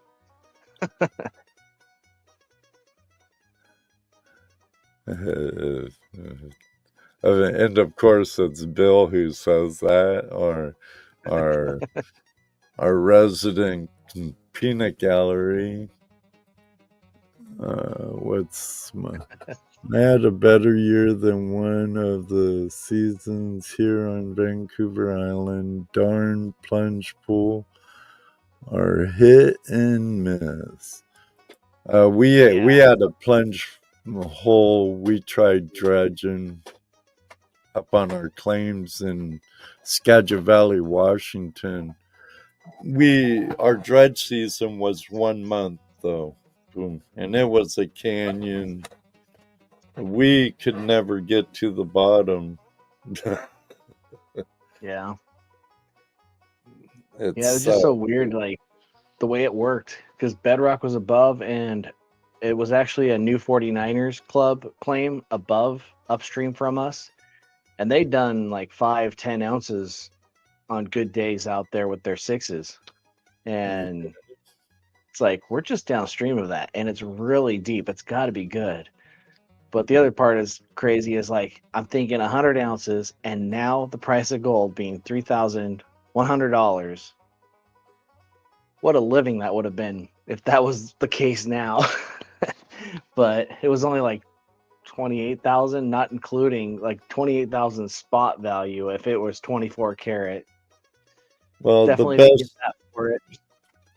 best gold I ever found was close to the Klamath. It's the trib of the Klamath, the Scott River, was where I found the best gold ever in my life.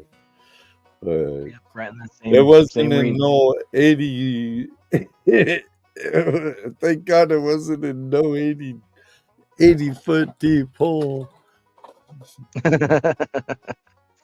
Yeah, it just kept going, but we were like, the overburden had it. It was like the overburden every season was getting a little more captured down below, but it wasn't enough to send it all the way down. Whatever historic thing brought the really good stuff at the very bottom. Right. Like, there were layers in the overburden that would pay well. And so that's why it didn't hurt to go open up the hole wide. Yeah, we're working a lot of material, but we were getting a couple ounces. It's paying. It was paying layer by layer by layer all the way down. Of course, when I got to the bottom with the lamp, it was really good, and I could see because I had to like restrict my lamp usage because it was so exciting at the bottom. But if I ran out of light, I wouldn't be able to tell what I was doing. But you just watch, like Star Wars stars coming at you, like you're flying through space, the gold going into the nozzle. It was just like raining gold into the nozzle with that light hitting the gold. That was probably the most exciting time I ever had. Now I still get excited for little specks. Even flower gold still excites me to this day, but I always think back, I know it can be better. Kayla said she learned with a metal gold pan too. Yep. I was the one at the outdoor store And then that same metal pan is what I used on the Rogue River as my shovel, because on the Rogue River, being hands and pans, I liked panning with a plastic shovel, or plastic pan, excuse me. Right. But you can't use a shovel.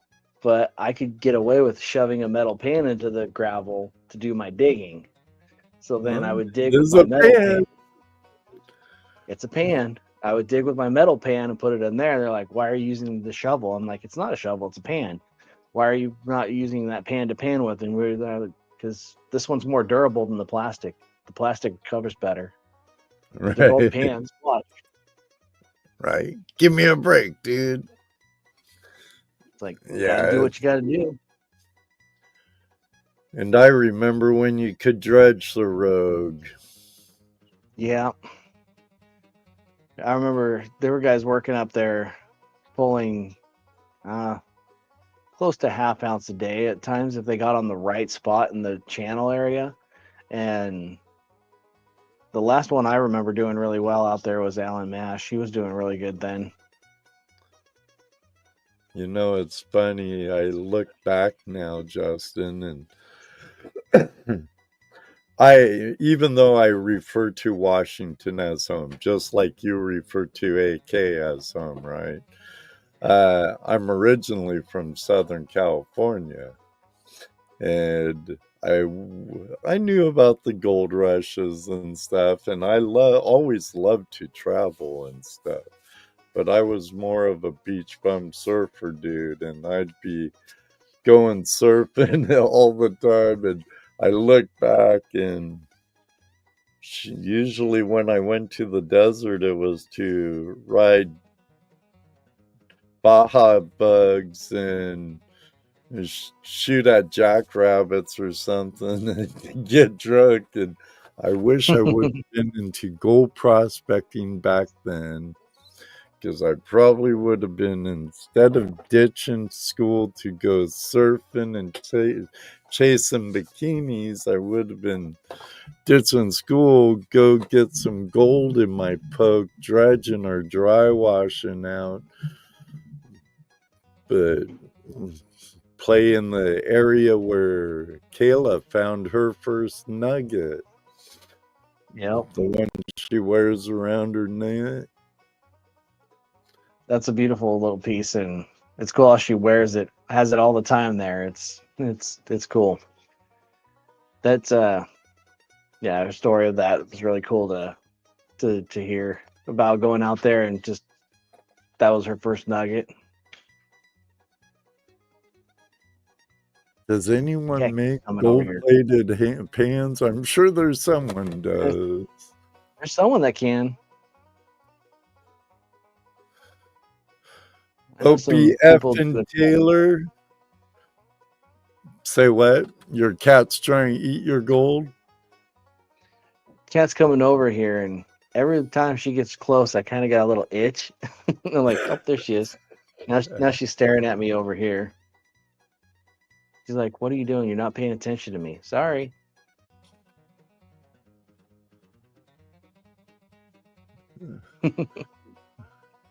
La Jolla, nice area. Very nice area. I was from OC, Kristen, so I'd be San Clemente Trestles and Newport Beach. The Point was my typical hangout. I'm so glad I raised my kids in the Cascades. I had way too much opportunity for trouble where I grew up.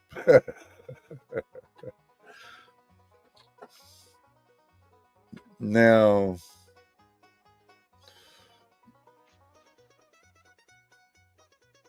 what was the most scariest situation? Well, shoot.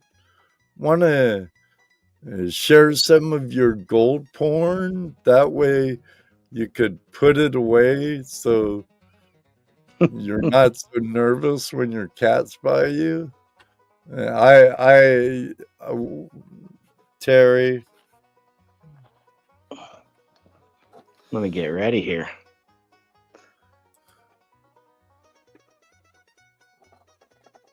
See if I can get this to handle well. Rotate my light down. Oh, there we go. Ooh, look at that nice stuff in the little pen. I got the little pan with some of my latest pickers. You need to move it down just a little. Ooh, all right. There we go.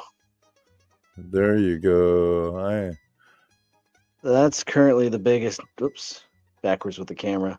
That's currently the biggest nugget I have. It's about a 1/10 ounce, just right at 1/10 of an ounce.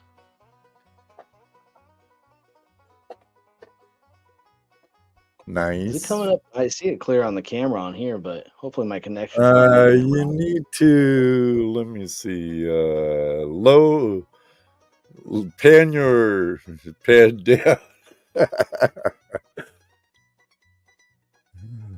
What's in the little gold pan looks nice, some chunkies and stuff. Yeah, these are some of the little pickers that I've gotten. But that nugget's really nice too. So this one is the if you ever saw the episode with the Gold Rush Whitewater with dropped nuggets where they dropped it, that's what this is from, where Ryan found. Nice. I have a nugget Ryan Cordoza gave me put away in a safe spot. Nice.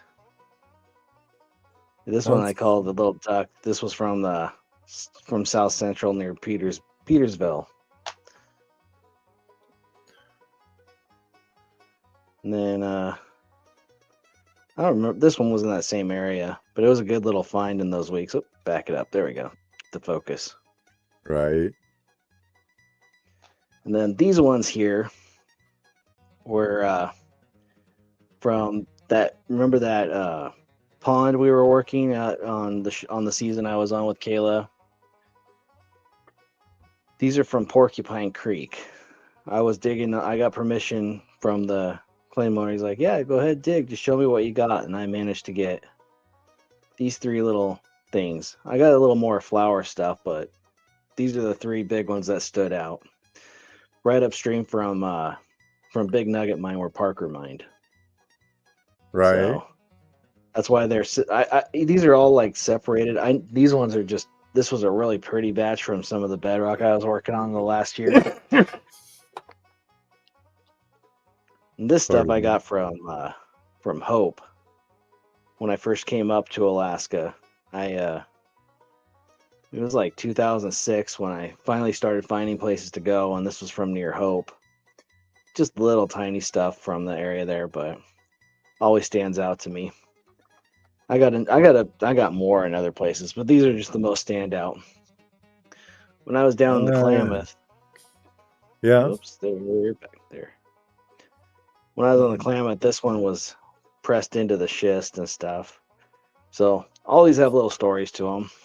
Of course. And now Kristen wants to know, how many hours a day do you move rocks? I am working on building my rock moving skills. There you go, Kristen. Who needs a gym? Oh. You should have taken my spot. I know where my Sylvester's at now. Sylvester, you ran away and moved to Alaska.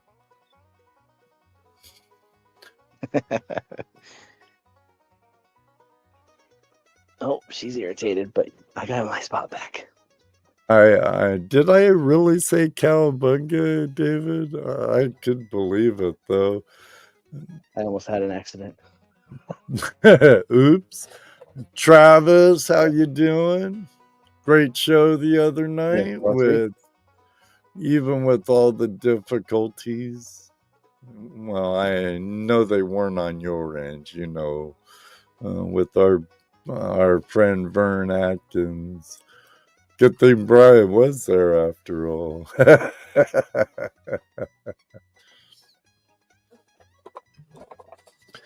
Nice. Now, do you want a moment and put that stuff in a safe place where your cat won't make you end up sweeping the floor? Yeah, it's kind of over an ounce. I don't want to have to dig and recover, so I'll go set that in the garage safely. There you go. Hey, David Carlisle, how you doing? Good to see you. Hope each and every one of you are enjoying tonight's show with Justin Peterson. Loretta, how are you doing? Keep digging metal detecting. Good to see you. Loretta says, hi, Justin. Back. Welcome back. I'm sure you're a lot more at ease than a pan full of loose gold and a cat. Well, yeah, and I'm clumsy as it is, so I mean, I drop things, and I've had to pick up gold and recover it off the floor before, so it's not fun. I mean, it's kind of fun, like, oh, good, I got it. Good, I got it. It's a relief, but dropping gold or find it again, it's like, no, I'll find it out there. I don't want to find it back in my house. Right. I hope you feel better, Loretta.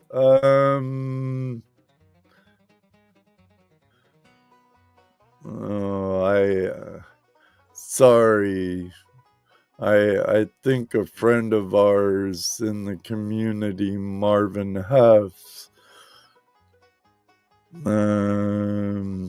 I take it his better half didn't win her battle. Oh.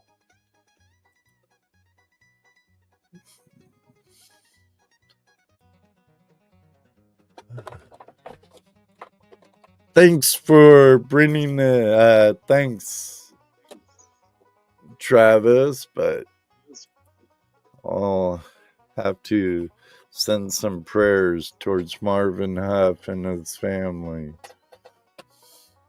Very much so. Hey, Gary, how you doing? I got your sticker pack right here. I don't know if you want me to wait till I see you, because I know I'll see you, or send it out. I think I'll just wait. Thank you very much, Gary. Gary's a friend of mine, owns a small campground on a gold-bearing river. Oh, yes, Mr. Lodak. Yeah, I was even thinking about that the other night during our after show party over at Gold Prospectors Space. Or do you know who Darcy Cooper is? Ever hear of him? Yeah, he's out of BC in the. Yeah. Unfortunately, Darcy Cooper lost his battle with cancer. So yeah, if all of you could keep Marvin Huff and his family in your prayers, along with Loretta and someone else. I'm having a blonde moment at this time. And also Joshua Cooper and Darcy Cooper's family in your prayers. I wouldn't be doing what I'm doing now if it wasn't for Darcy Cooper. I've found Darcy Cooper, been following him since 2008. So,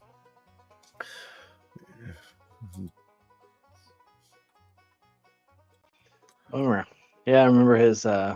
He was doing that video documentary thing about finding gold and stuff, and he was out in. It was in the caribou fields out there. Yeah.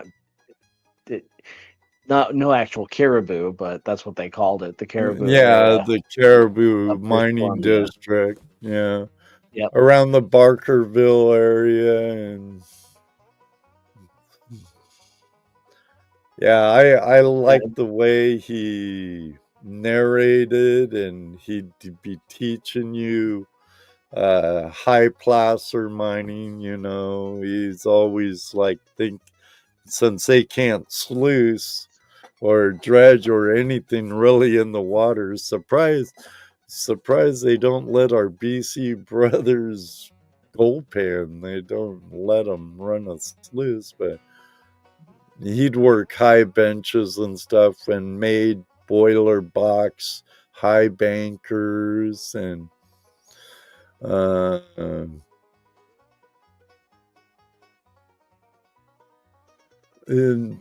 there's no offense at all. He did. And he was in cahoots on he was involved in making a documentary.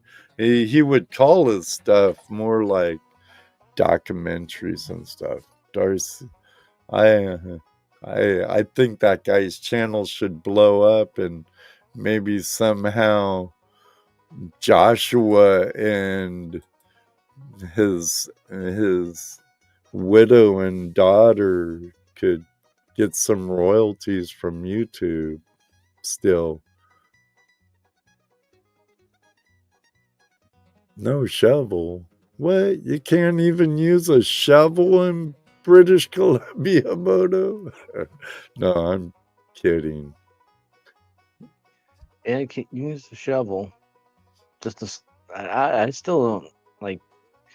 And Dan Herds even said it in his videos, like, the river's muddy, but you still can't use a sluice. Right. Okay. But they got pretty good gold. There's pretty good gold in British Columbia. Well, the thing is, even we have to be the best ambassadors as we can of our lifestyle, or they'll totally close it off. Yep. Then we have to make the choice. When laws become unjust, it's just to become outlaws? Or do we obey the laws no matter what and suffer the consequences either way? So.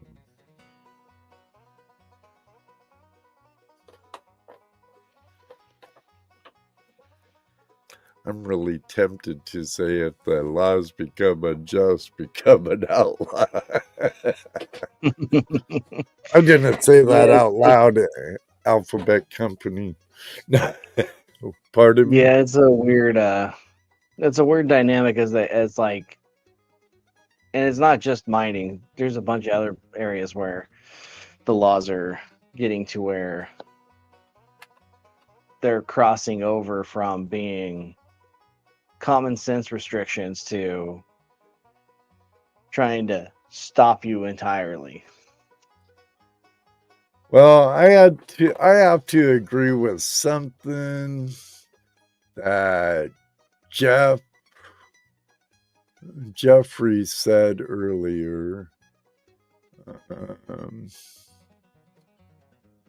Jeffrey Button said it's more about control than anything else. Yeah. I believe. But some have this vision of what they want, and if you don't fit in their vision, they're against you. And it's like, I'm all for more of a, if you're using common sense, being responsible, and taking care of the land, what is the problem? I like in Alaska, we have actual specialists for reclamation, and reclamation is required on any large operations. That's one of the things that always kind of irritated me, that they didn't show as much in Gold Rush. The reclamation part? Yeah, because like all people see is that dozer or something mowing down the trees like it's a lawn, and then My they're like, "What honest do we do opinion afterwards?" was Gold Rush as Todd Hoffman and that Gold Rush put us more in a bad light than anything else, because I think I've only saw a Dave Turin episode of some reclamation and stuff, and like you said, all the public saw was large scale, nothing to do about the small guy, Yep. and a large scale, and then they just show a huge cut and wash plant and all tailings and that, but they don't show the reclamation. Toledo Jess, my old co-host, always would kind of get on a rant about it, and I agree with both of you 100%. They only show like little snippets for the slight effect that to show that they're doing it, but it's like make that more of a priority. I know things don't grow quick in the Yukon or Alaska. That's why most of our trees are small. You got to go past, there's like the 60-degree latitude south where things start to grow more like normal. And that's why Southeast Alaska has the big trees, because they got a compromise of longer days and more temperate weather. About 60-degree latitude, which is basically like north of Haines, Whitehorse area, and Anchorage north. The trees are the little spruce trees and birch. And so that's what you see. It just looks like grass being mowed, and people see this huge machine next to these trees that they don't realize aren't really that big. They're only, some of those trees are only like 6 foot, 7 foot, but they look like this. It looks like this monster machine in scale to those trees, just due to the way they grow in the northern latitudes.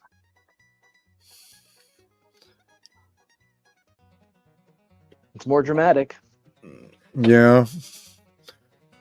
But then that's probably why I liked Devil's Canyon, because it was more small scale and prospector type-ish, and why I like Gold Rush Whitewater more. Yeah, Devil's Canyon.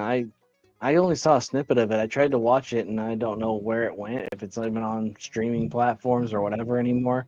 But Prospector John out of Cooper Landing was on that show, which is funny because we're both friends with Mario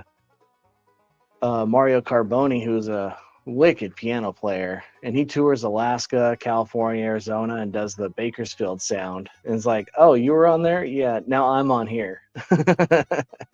So it's funny. Running. We've known each other for a while, and now we've both been on the gold shows locally. And I actually want to get him back on. I think when I had that old man on, it was the longest show I ever broadcasted. I think it lasted almost 4 hours. Oh, wow. Oh, but he has such great stories. Yeah, and he was a good storyteller. He does have a lot, and maybe this summer I can get down there, and I'd like to do his gold tour thing and maybe do a little show about it. Another video idea. All sorts of things I want to try and do, and actually be more diligent and record them. Besides just enjoy them, record them. I actually called him on the phone and had a nice little chat, but he was actually on a boat headed to a claim. Sounds like him. He's probably on Kenai Lake to a claim, or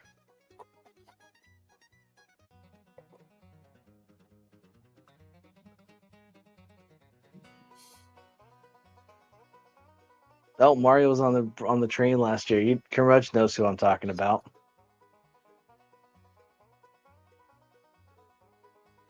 Boy, you're gonna have to send me his name and how I love good music. Don't matter what kind. If it's good, it's good. If it's bad, it's bad, but I tend to appreciate a lot of different forms.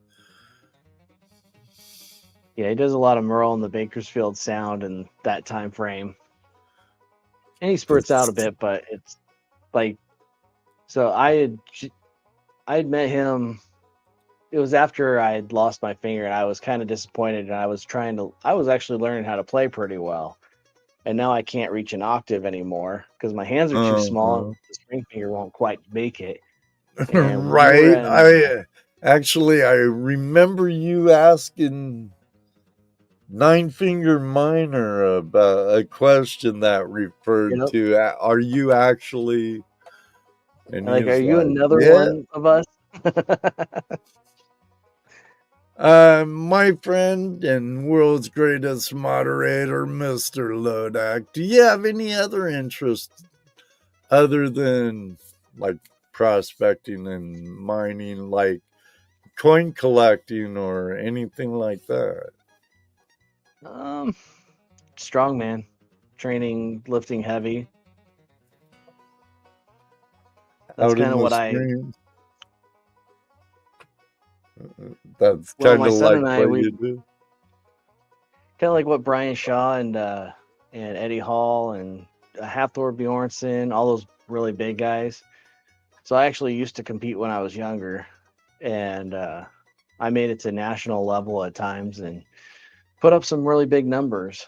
And that was funny because the show, they didn't, when they were introducing me, the narrator, they had the narrator say I was a power lifter. And it's like, not really, because I wouldn't work on powerlifting rules. I was on strongman style, where we do the big Atlas stones and all those kinds of things. Big, huge Log lifts, tires and stuff like that. tire flipping, like, Ever yeah, thought about lots doing of stuff in like Highland Games with that hair and beard and stuff? You look like you could be a good squat. yeah, the Highland Games. My son actually did the Strongman Highland Games out here at the Alaska State Fairgrounds, and he did pretty well. And I'd like to get back into it, but it's really high risk of injury, especially as you're older. Like, you do one wrong thing with something so heavy, you're out of work, and I really can't afford to be out of work. Right. So I kind of play it safe and just have fun with it. But I'd like to get to where I was moving some bigger numbers again right now. But I can only bench like 330, 350 right now. Well, with So our friend Ohio Relic Hunter, those Highland Games would kill me. that's a good little fun there. He's full of them, aren't you, Bill? Oh, man. They actually, so when we were in Haines doing the show, they had a Highland game there, Highland Games going on. And I was like, oh, I wonder if we'll be there for that, for when they do that. And then they ended up postponing it or canceling it, and I totally missed it. I was like, oh, that'd have been great to do that on the weekend, the one day we go to resupply and get parts and stuff, fuel, and load up the boat again. That would have been great to do that in Haines and be a part of the community.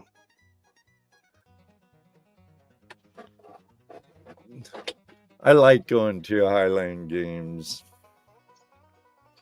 I do have a wee bit of Scott in me, though. Now, I think for about the last and final question, before I let you continue with your evening while it's still early there. What was the most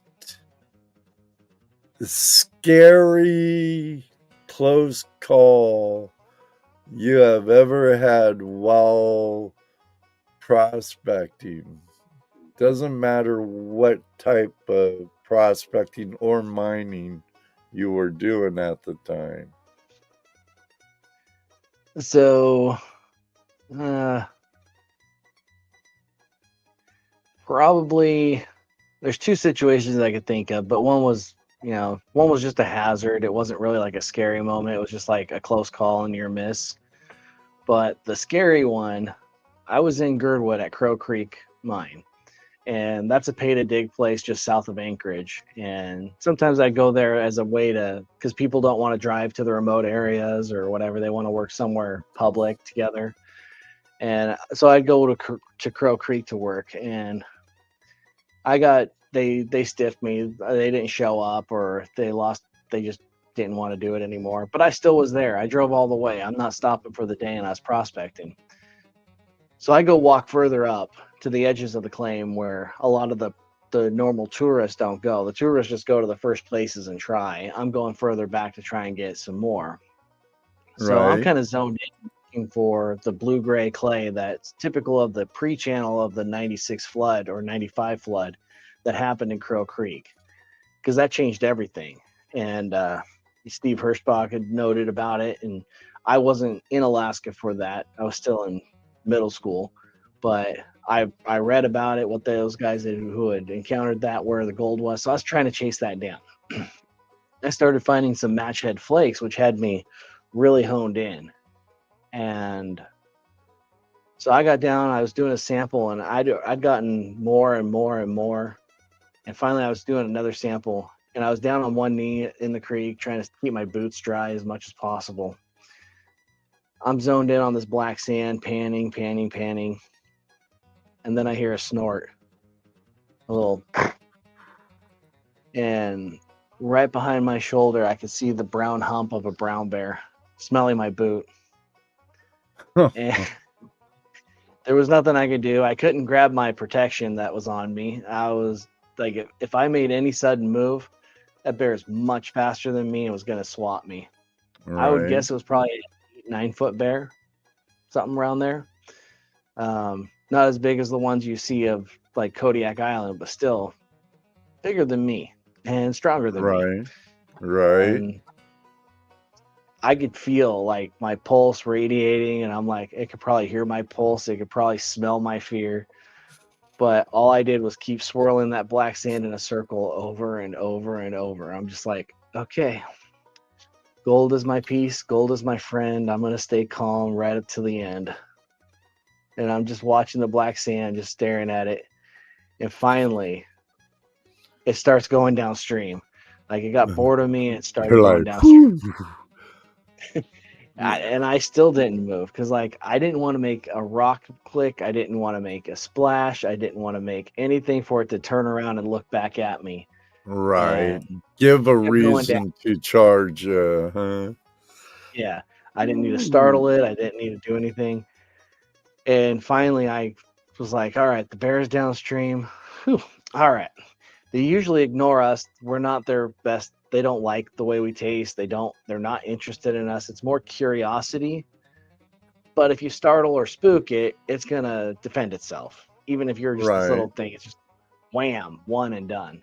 Good smack and you're gone for.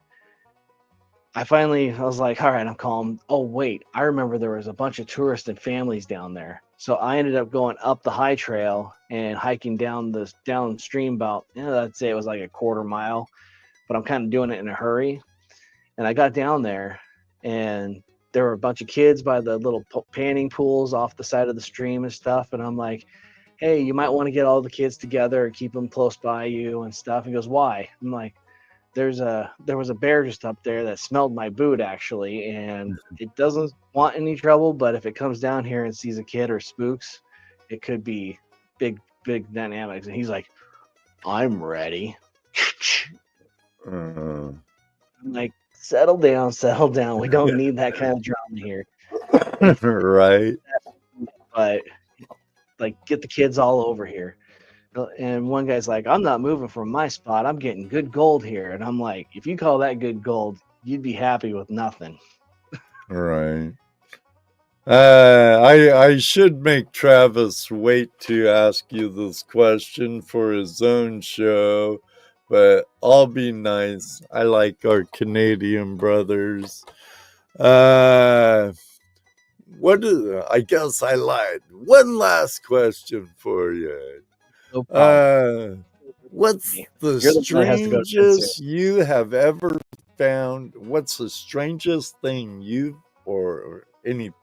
Yeah, is it a strangest thing, Travis? What's the strangest thing you have ever found out treasure hunting? No, you're welcome, Travis. Hmm. I don't know. I've found bones, and you assume they're animal bones, but they could be old timers from back when. You don't know. Like, was this old miner who nobody knew came out here? You don't know if that is what it is. So you just assume Right. it's an animal, so it's not creeped out. We did find, so we were testing a place in the Willamette Valley, not really big on gold, but we're seeing if there was any like old flows where this gravel bank was, and it showed a lot of black sand and rust, and we could actually get some good agates on the area. And we Were were you working this area above the falls or below the falls? above Willamette Falls, close, like between Salem and there. There's a little Okay. offshoot river that Okay. kind of flows right in the middle of the valley, pudding. And we actually found some old pottery kind of items, like right inside, like they were buried inside of the rock and gravel. And we're like, oh, this could be something important. So let's do the right thing. Let them know, hey, we discovered it. So we got in contact with the archaeologist from Oregon State University. And they're like, oh, this stuff's really old. Why were you digging here? It's like, nobody knew this was here. We just found this. We Right. stopped everything and let you know out of respect. Right. They're like, well, you could be fined for disturbing an archaeological place. And I'm like, Oh, Jesus Christ. I exposed it for you and stopped. Do you see any other Right. items here? Did you take anything? I'm like, no.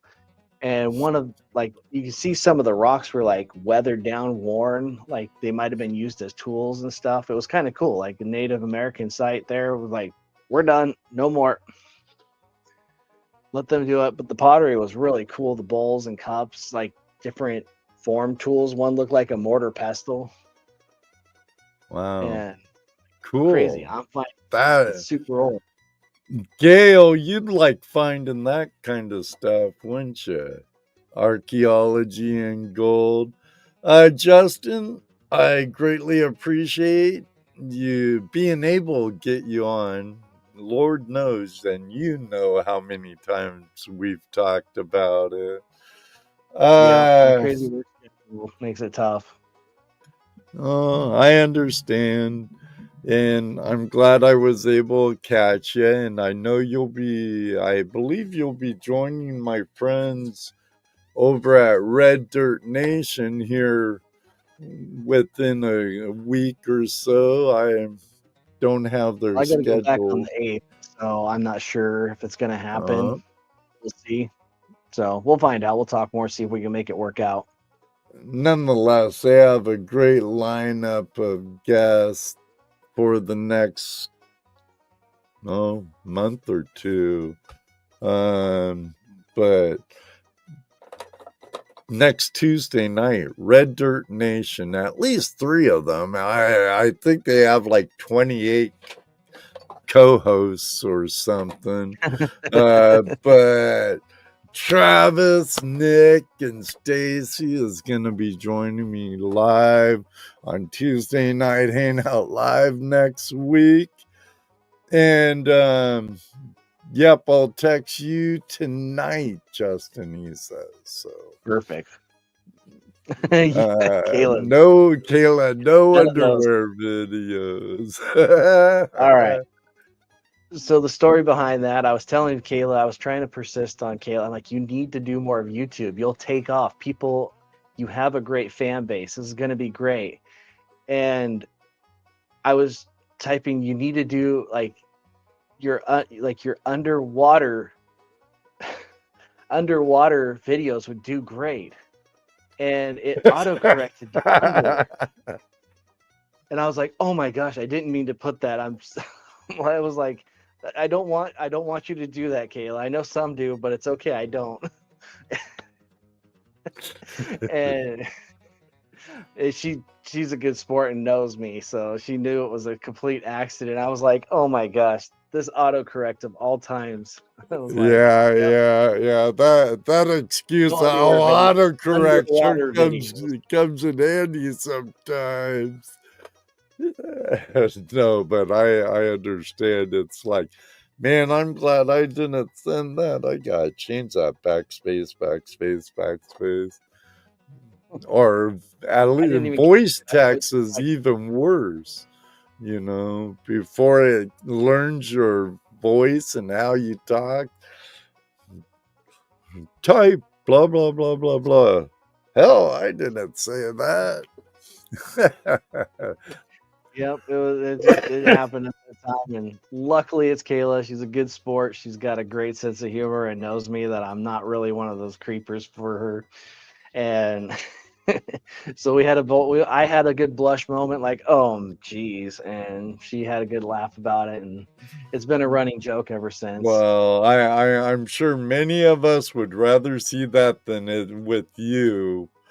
So, just playing, Kayla. Well, with all due respect, sorry. But next week, join us with Travis, Nick, and Stacy of Red Dirt Nation. Check their channels out. Don't let them know. I don't really agree with their live on every 148 co-host channel at once. I only have 3 monitors and I want to show them all some flash love, but it makes it hard. No, just kidding, Travis. You do what you do. Everybody, thanks again for joining Justin and I. Thank you for being patient with me, Justin. No problem. I'm glad we finally made it. Thank you to, I need to give some shout outs to some 3 awesome people that gifted some memberships. Mandy's Candy, Tomcat Josh, and Dorothy Richardson. But wait, don't go away, because I almost forgot. I have an end of stream giveaway, and I'm not going to make you type. Let's see how many people typed it. Okay, I lied. I'm going to make you type AKAUHuNtEr in the room for a small sticker pack with Alaskan Assassin. You get 3 treats from Alaskan Assassin and a holograph sticker and a refrigerator magnet, along with Mega Dog 555 puppy pan sticker. Then my personal friend Spike Littlejohn Spike Strike mining equipment sticker, and you should have known you're gonna get a Dream Mat sticker, along with All Things Country, a brother from the Great White North. It's hologram and it's kind of golden. That's why it's acting weird in my chroma key. Then, last but not least, you get a 7-year Tuesday Night Hangout Live sticker. Then, like Russian, what are those Russian dolls, Justin, that kind of nest inside of each other? You get 3 different size channel stickers. I'm not sure what the stackers are. I'm drawing a blank. Yeah, I always forget them, and then I'll remember when I'm doing post-production stuff, and I'm like, oh man. Oh man. The struggle of being a strawberry blonde, I tell you, that blonde sneaks out of that strawberry, I tell you. I'm gonna give you a minute, and then I'm gonna roll the dice. I will mail this out global. That thing finally sent.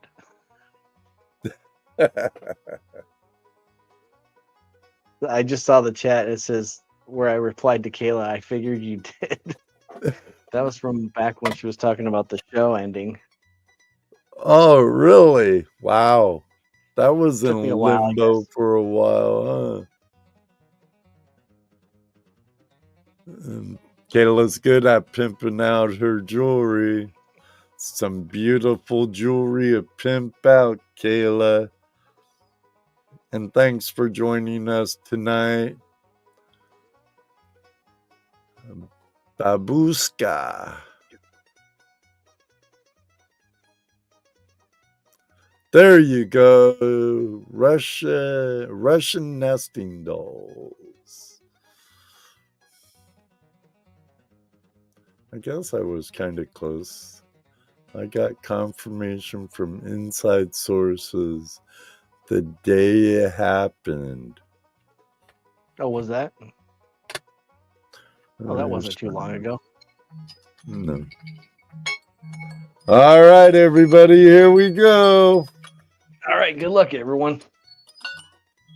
I'm watching. Up.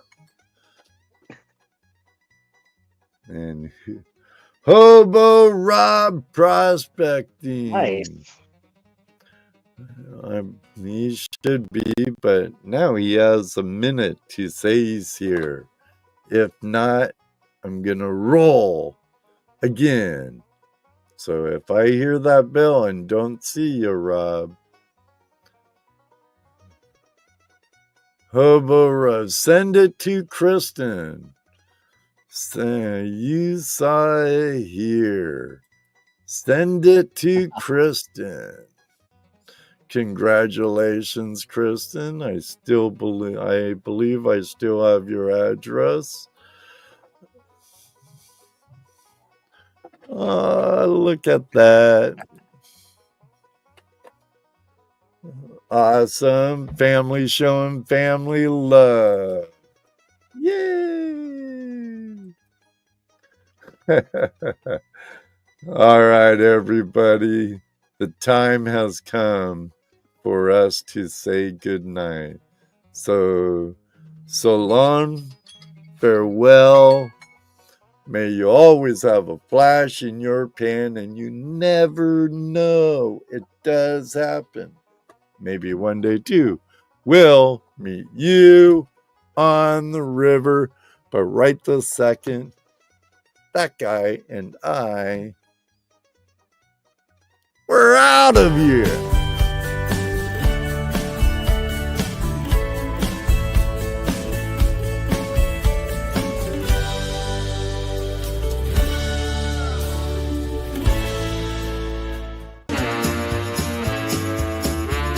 Tuesday night Hangout Live. We've had our fun.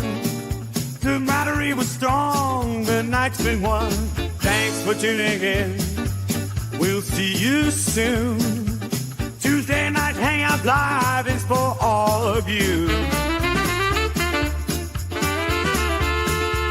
Flash fan forever. We'll keep the vibe. Catch us next time. Let's keep Night it comes to a live. close. We're feeling great. Flash fam is together. Whenever it feels just right. The wonderful guests, good times, and so much fun. Tuesday night Hangout Live will return very soon. Thank you for joining us. It's been a fantastic time. Camaraderie is strong, and we're built to last. Time next time, we look forward to seeing you again. Tuesday night Hangout Live will be back soon. Give us a like. Don't say goodbye. Just see you later. Flash fam forever. Until we meet again.